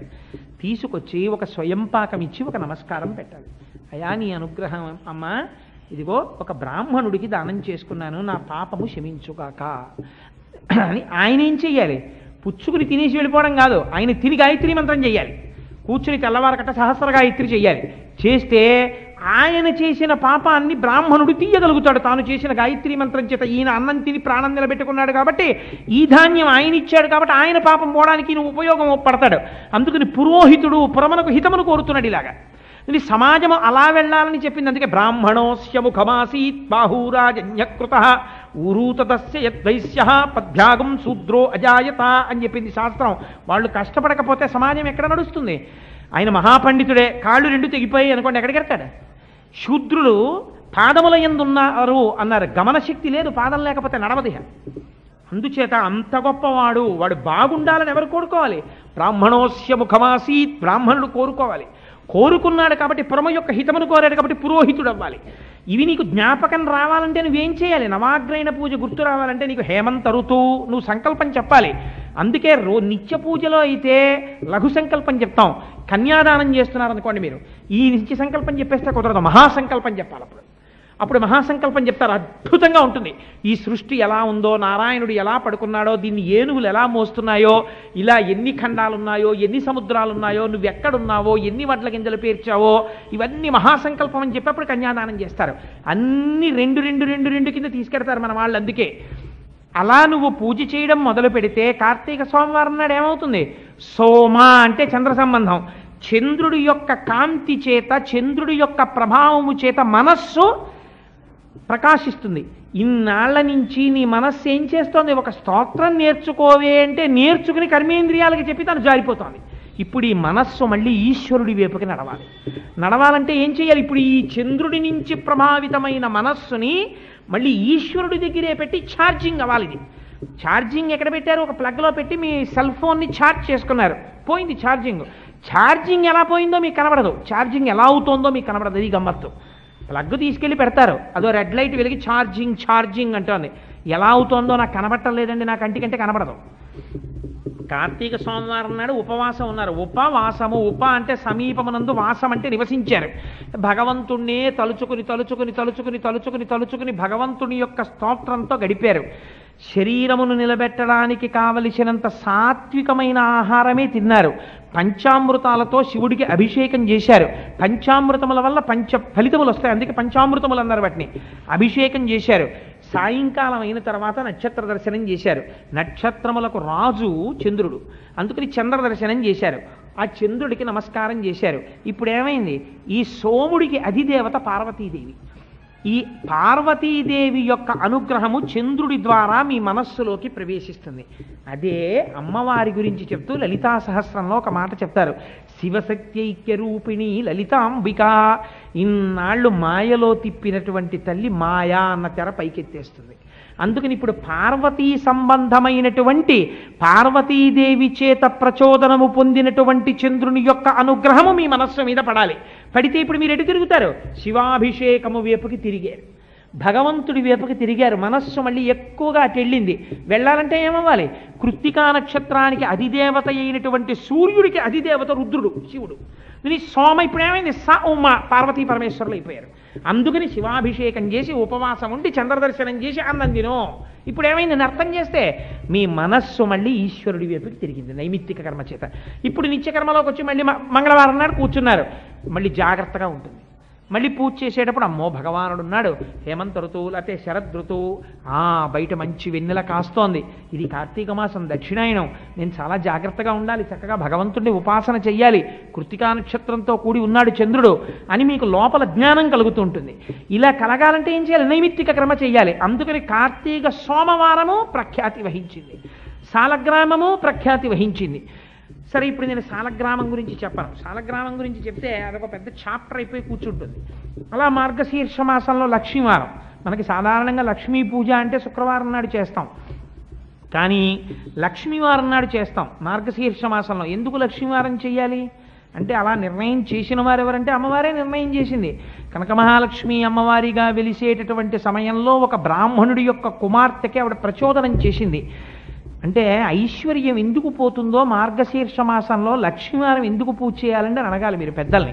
అడిగితే ఎందుకు మీకు లక్ష్మీ కటాక్షం వస్తుందో మీకు చెప్తారు వాళ్ళు. మీరు ఎందుకు చేస్తారండి కనక మహాలక్ష్మి అమ్మవారి పూజ? ఇంట్లో హాయిగా పిల్ల పాప సుఖంగా ఉండి, ఇల్లు ఐశ్వర్యవంతంగా ఉండి, చక్కగా సంతోషంగా ఉండాలని కదా మీరు లక్ష్మీ కటాక్షానికి పూజ చేసుకుంటారు. ఆశ్చర్యం ఏమిటంటే, కనక మహాలక్ష్మి అమ్మవారిని ఉపాసన చేసినటువంటి ఒక బ్రాహ్మణుడి కుమార్తె ప్రతిరోజు కూడా లక్ష్మీదేవితో చిన్న విగ్రహం పెట్టుకుని పూజ చేసేది. ఆవిడ తనకి బెల్లం ముక్క పెట్టినా అమ్మవారికి పెట్టి తను తినేది. ఈ పిల్ల ఇంట్లో ఉన్నన్నాళ్ళు బ్రాహ్మణుడికి ఐశ్వర్యం ఉంది. ఈ పిల్లకి పెళ్లి చేశారు, కన్యాదానం చేశారు. ఈ పిల్ల వెళ్ళిపోతూ వెళ్ళిపోతూ ఆ బొమ్మ పట్టుకుని వెళ్ళిపోయింది. వీళ్ళు అనుకున్నారు బొమ్మే కదా ఆడుకుంటుంటుంది, పట్టుకెళ్ళిపోయింది అనుకున్నారు. ఈ పిల్ల వెళ్ళిపోయింది, పిల్లతో ఐశ్వర్యము వెళ్ళిపోయింది. బ్రాహ్మణుడు భ్రష్టుడైపోయాడు, దరిద్రుడైపోయాడు, అన్నదమ్ములకి తినడానికి తిండి లేదు. ఈ పిల్లకి తెలిసింది. ఈ పిల్ల మర్యాద వల్ల అత్తవారి ఈవిడ చెప్పిన మాట వింటారు. మా పుట్టింటి వారికి ఐశ్వర్యము కల్పిస్తానంది. తప్పకుండా అన్నాడు భర్త. ఆ వచ్చినటువంటి అన్నగారిని పిలిచి, అన్నయ్య ఎంత బాధపడుతున్నావురా అని ఒక కుండ తీసుకొచ్చి కుండ నిండా మొహిరీలు పోసి ఇచ్చింది. కానీ అన్నయ్య జాగ్రత్త సుమా, దీన్ని పట్టుకెళ్ళేటప్పుడు అని చెప్పింది. ఆయన వెడుతూ వెడుతూ ఆ కుండ తీసుకెళ్ళి ఓ చోట పెట్టి స్నానానికి వెళ్ళాడు. ఓ బాటసారి వచ్చి ఎత్తుకుపోయాడు. రెండవసారి వెదురు బొంగులో పోసిచ్చింది, అక్కడ పెట్టి వెలగపళ్ళు ఏరుకోవడానికి వెళ్ళాడు, మళ్ళీ ఎత్తుకుపోయాడు బాటసారి.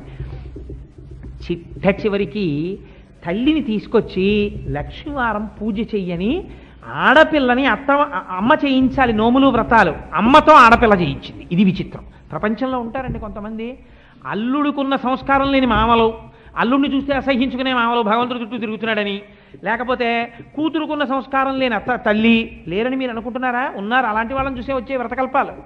అందుకని ఆ కూతురికి ఏమి చెయ్యాలో అర్థం కాక అమ్మ ఒక్క లక్ష్మీవారం పూజని చేయిస్తాను చెయ్యండి. ఆవిడంది ఏం చెయ్యాలి పూజకంది? ఉపవాసం ఉండండి. నేను పొద్దున్న తినేసాను, ఆకలిస్తే మా ఇంట్లో ఏం లేదు కదా, మీ ఇంట్లో చద్దన్నం కనబడితే తినేసాను. నీ ప్రారంధం ఇలా ఉందమ్మా, వచ్చే లక్ష్మీవారం ఉండు అంది. వచ్చే లక్ష్మీవారం పూజ చేసి అమ్మా నేను ఎలా చేస్తున్నానో అలా చెయ్యి అంది. ఈవిడ ఎలా చేసిందో ఆవిడ అలా చేసింది. మీరు బాగా గుర్తుపెట్టుకోండి ఎందుకు జరుగుతాయో తేడాలు. ఈవిడ స్నానం చేసింది, తల్లి స్నానం చేసింది. ఈవిడ పట్టుచీర కట్టుకుంది, తల్లి పట్టుచీర కట్టుకుంది. ఈవిడ బొట్టెట్టుకుంది, ఆవిడ బొట్టెట్టుకుంది. ఈవిడ కూర్చుంది, ఆవిడ కూర్చుంది. ఈవిడ పువ్వు వేసింది, ఆవిడ పువ్వు వేసింది. ఈవిడ 4 బూరులు నైవేద్యం పెట్టింది, ఆవిడ 4 బూరులు నైవేద్యం పెట్టింది. ఆఖరణ లక్ష్మీదేవి వచ్చి కూతురు దగ్గర కూర్చొని 4 బూరులు తినేసింది. మా అమ్మ దగ్గర కూడా తినండి, నాకు అక్కర్లేదు. అదేమమ్మా అంత మాట అన్నావు? మా అమ్మకి ఐశ్వర్యం దొరకాలనే నేను ఈ వ్రతం చేయించానమ్మా అంది. ఆవిడంది, చిన్నతనంలో నువ్వు బొమ్మగా ఆరాధించలేదు, ఈవిడ లక్ష్మి అని నన్ను ఆరాధన చేస్తున్నావు. పట్టుకుని ఒక రోజున మనస్సులో పరితపించిపోతూ నా పూజ చేస్తున్నావు. దిక్కుమాలిన పిల్ల అన్నానికి రాదు, నీళ్ళకి రాదు, అస్తమానం ఈ బొమ్మట్టు కూర్చుంటుందని చెప్పి మీ అమ్మ నిన్ను గౌను పట్టుకుని లాక్కెళ్ళి వీపు మీద కొట్టింది. నువ్వు నా భావన ఎందున్నావు కాబట్టి ఆ దెబ్బలు నేను తిన్నాను. అందుకని అసహ్యం మీ అమ్మ అంటే. నేను ఇవ్వవలసింది తీసేశాను, అందుకని మీ అమ్మకి ఇవ్వను. అమ్మా నువ్వు ఇవ్వకపోతే ఎవరిస్తారమ్మా? కొట్టినా నువ్వే, పెట్టినా నువ్వే, అందుకని అమ్మా నువ్వే పెట్టాలి అంది. అంటే నువ్వు అడిగావు కాబట్టి ఇస్తున్నానని ఐశ్వర్యం ఇచ్చింది. ఎందుకు పోతుంది ఐశ్వర్యం అంటే, ఉన్న 4 రూపాయలు చూసుకుని ఒళ్ళు కొవ్వెక్కి భగవంతుణ్ణి నమ్ముకున్న వాడిని చూసినప్పుడు నమస్కారం చేయడం చేత కాకపోతే ఐశ్వర్యం పోతుంది. అది ప్రధాన కారణం. అందుకని అన్నిటికన్నా ముందు ఏదంటే భాగవతుల దగ్గర తల వంచడం నేర్చుకో.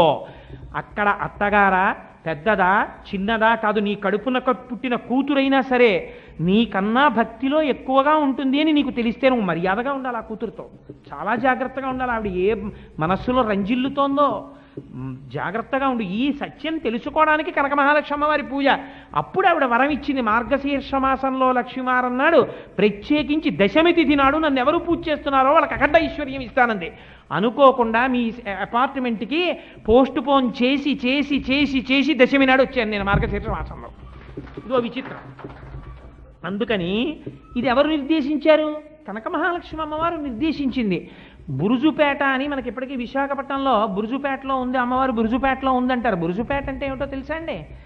అసలు కాశీలో అన్నం దొరకలేదని కోపగించి మహానుభావుడు శపిస్తానంటే వ్యాసుణ్ణి ఒక్కసారి బయటికి తోసేసింది అమ్మ పరమశివుడు. అగస్త్యుడు పార్వతీ కళ్యాణం కోసం విడిచిపెట్టి వచ్చాడు. వచ్చిన తర్వాత విశాఖేశ్వరుడు అని సుబ్రహ్మణ్యారాధన జరిగింది విశాఖపట్నంలో. విశాఖపట్నం సుబ్రహ్మణ్య క్షేత్రం, అందుకే దానికి విశాఖపట్నం అని పేరు. అటువంటి చోట అమ్మవారు వెలిసింది తనంత తాను.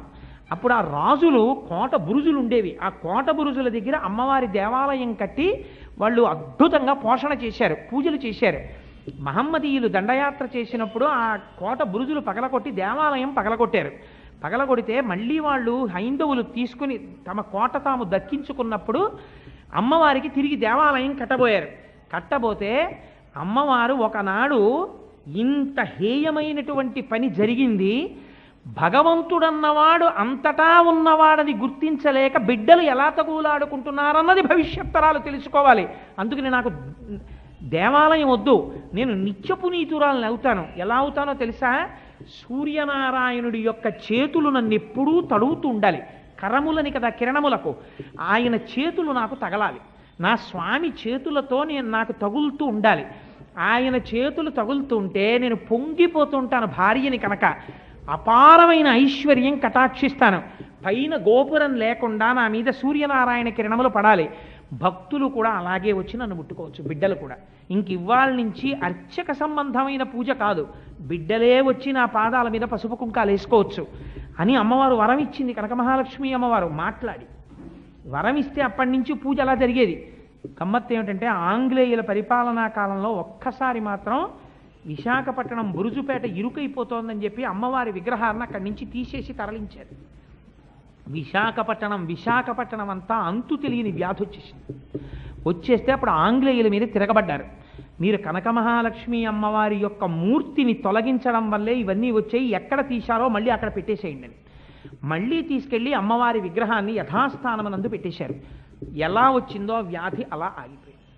ఇది చరిత్రలో యథార్థంగా జరిగిన సత్యం. కోటేశ్వరరావు గారు అబద్ధం చెప్పారని మీరు అనుకుంటే మీరు కనక మహాలక్ష్మి అమ్మవారి దేవస్థానం వాళ్ళని అడగచ్చు, ఇది నిజమేనా అండి అని. ఇది బుక్స్లో ఇప్పటికీ కూడా పరమసత్యంగా ఉన్నది. ఆ తల్లి ఆనాటి నుంచి ఈనాటి వరకు తాను ప్రకటించిన రీతిలో ఎవరు లక్ష్మీవారానికి గురువారం అని పేరు. గురువారం అంటే బృహస్పతి, దేవగురువు బృహస్పతి అధిదేవత. అందుచేత ఎవరు గురువారం నాడు పూజ చేస్తారో మార్గశీర్షంలో ఆనాడు వాళ్ళకి నేను లక్ష్మీ కటాక్షం ఇస్తాను అని తల్లి ప్రతిజ్ఞ చేసింది. అందుకని మార్గశీర్షంలో లక్ష్మీవారం నాడు అమ్మవారి పూజలు వచ్చాయి. తల్లి ఒక్కొక్కనాడు సంతోషిస్తుంది ఒక్కొక్కరి భక్తికి. ఆనాడు ఆ బ్రాహ్మణ పిల్ల యొక్క భక్తికి అనుగ్రహించింది. నీలా ఎవరైనా మార్గశిర మాసంలో ఒక్క లక్ష్మీవారం పూజ చేసినా ఐశ్వర్యం ఇచ్చేస్తానండి. అమ్మవారు అన్న మాటకి నిలబడిపోయింది. ఒక లక్ష్మీవారం పూజ చేసినా సరే ఎలా పూజ చెయ్యాలని నిర్దేశం చేశారో అలా పూజ చేసి ఆ బూరెలు కుడుములు ఇవేవో నైవేద్యం పెట్టి అమ్మవారికి యథాశక్తి నైవేద్యం పెట్టి నమస్కరించిన వాళ్ళకి తల్లి కటాక్షం కలుగుతుంది. శ్రావణ మాసంలో శుక్రవారం నాడు ఇటువంటి వ్రతకల్పం జరగాలి అని చారుమతి అనబడేటటువంటి బ్రాహ్మణ కాంతకి లక్ష్మీదేవి ఉపదేశం చేసింది. వరలక్ష్మి ఎందుకు ఉపదేశం చేసింది అన్నది మీరు కనిపెట్టాలి. అది రహస్యం. వరలక్ష్మికి చారుమతి ఎందుకు కనపడిందండి? మనం వరలక్ష్మి వ్రతం కథ చదువుకున్నాం అంటాం. ఎందుకు కథ చదువుకోవడం అంటే ఏదో కథ చదువుకున్నామని చదువుకోమంటాం కాదు. ఆవిడ లక్ష్మీదేవి పూజ చేసిందని చెప్పలేదు. అత్తమామల్ని సేవించింది, భర్తని దైవంలా చూసుకుంది. ఇంట్లో తెల్లవారి లేచేటప్పటికీ స్నానం చేసి ఇల్లాలు ఎలా ఉండాలో అలా ఉండేది. అంతే ప్రీతి చెందింది అమ్మవారు. కనబడి నేను వరలక్ష్మిని అని ఇంట్రడ్యూస్ చేసుకుంది. అది విచిత్రం. అమ్మ నువ్వు లక్ష్మీదేవి అని స్తోత్రాలు ఆవిడ చేయలేదు. ఈవిడొచ్చి అమ్మ నేను వరలక్ష్మినమ్మా నన్ను పూజ చేయవా అని అడిగింది. ఒక్కొక్క నాడు భగవంతుడు అనుగ్రహం ఎలా ఉంటుందో చూడండి. ఆనాడు చెప్పింది వరలక్ష్మీదేవి, శ్రావణ మాసంలో పౌర్ణమికి ముందు వచ్చేటటువంటి శుక్రవారం నాడు నన్ను ఎవరు ఉపాసన చేస్తున్నారో వారికి వరలక్ష్మినై నేను కోరికలు ఈడేరుస్తాను అని వ్రతకల్పం చెప్పింది. శివుడు పార్వతీదేవికి చెప్పాడు. ఆ వ్రతకల్పం ఎలా ఉందో అలాగే చేస్తామంతే ఇప్పటికీ. అందుకని ఇవన్నీ ఎక్కడి నుంచి వస్తాయి? నైమిత్తిక కర్మలు. అంటే ఈ నైమిత్తిక కర్మలన్నీ కూడా మీ మనస్సుని బాగు చేసుకోవడానికి ఉపయోగపడేవి. ఒక స్త్రీకి ధర్మం ఏమిటండి? ఒక స్త్రీకి ధర్మం మీరు ఎప్పుడైనా రామాయణం ఉత్తరాఖండలో చూడండి. సీతాదేవి పూజలు చేసినట్టు చెప్పలేదు.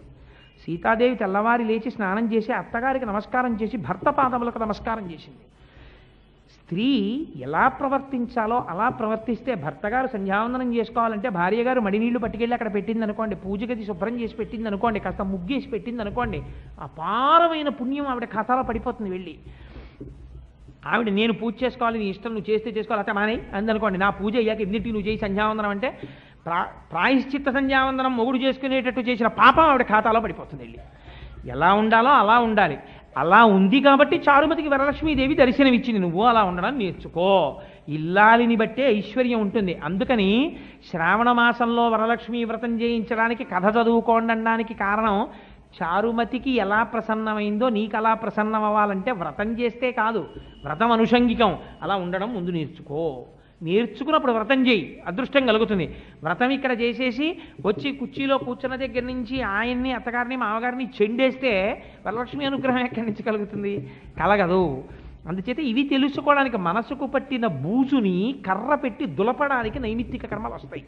అంతేకాని ఏమంటే మార్గశిర మాసంలో లక్ష్మీవారం నాడే చెయ్యాలా, పొద్దున్నే చెయ్యాలా, సాయంకాలం చెయ్యాలా, కొబ్బరికాయ ఇటు తిప్పి పెట్టాలా, కొబ్బరికాయ అటు తిప్పి పెట్టాలా, ఇవన్నీ అనుషంగికమైన విషయాలు. అసలు దాని వెనకాతల ఉన్న పరమరహస్యం ఏమిటో నువ్వు అర్థం చేసుకుంటే నువ్వు చేసినటువంటి పనికి సార్థకత కలుగుతుంది. కాబట్టి దానాదీన ప్రధానమైన విషయం ఇది. భగవంతుని యొక్క పాదముల యందు విస్మరణము ఉండకూడదు. భాగవతంలో ఏం చెప్పారో తెలుసా అండి? మరణమేది జీవనమేది అని అడిగారు. అడిగితే ఎంత అందంగా చెప్పేశాడంటే శుకుడు, జీవనమనగా భగవంతుని యొక్క పాదార విందముల యందు విస్మృతి కలగకుండుట, అంటే ఈశ్వరుణ్ణి మరిచిపోయి బ్రతకకుండుట. అలా బ్రతుకుట మరణము. వాడు బ్రతికి ఉన్నాడా? తిరుగుతున్నాడు. నడపీనుగు తిరుగుచున్న శవము. భగవంతుని యొక్క పాదముల యందు విస్మృతి లేదు. పూజ చేస్తున్నట్టు రమణ మహర్షి పూజలు చేసినట్టు ఎక్కడా లేదు. అందుకని ఆయన భక్తుడు కాడని మీరు అనగలరా? భగవంతుని యొక్క పాదముల నుంచి విడిపడకుండా కష్టమైనా సుఖమైనా ఎప్పుడు ఆయన్నే తలుచుకుంటున్నాడు అనుకోండి, అది జీవనము. వాడు బ్రతికి ఉన్నవాడు అని వాణ్ణి పిలు. మిగిలినటువంటి వారికి ఆ స్థాయి ఉన్నది కాదు.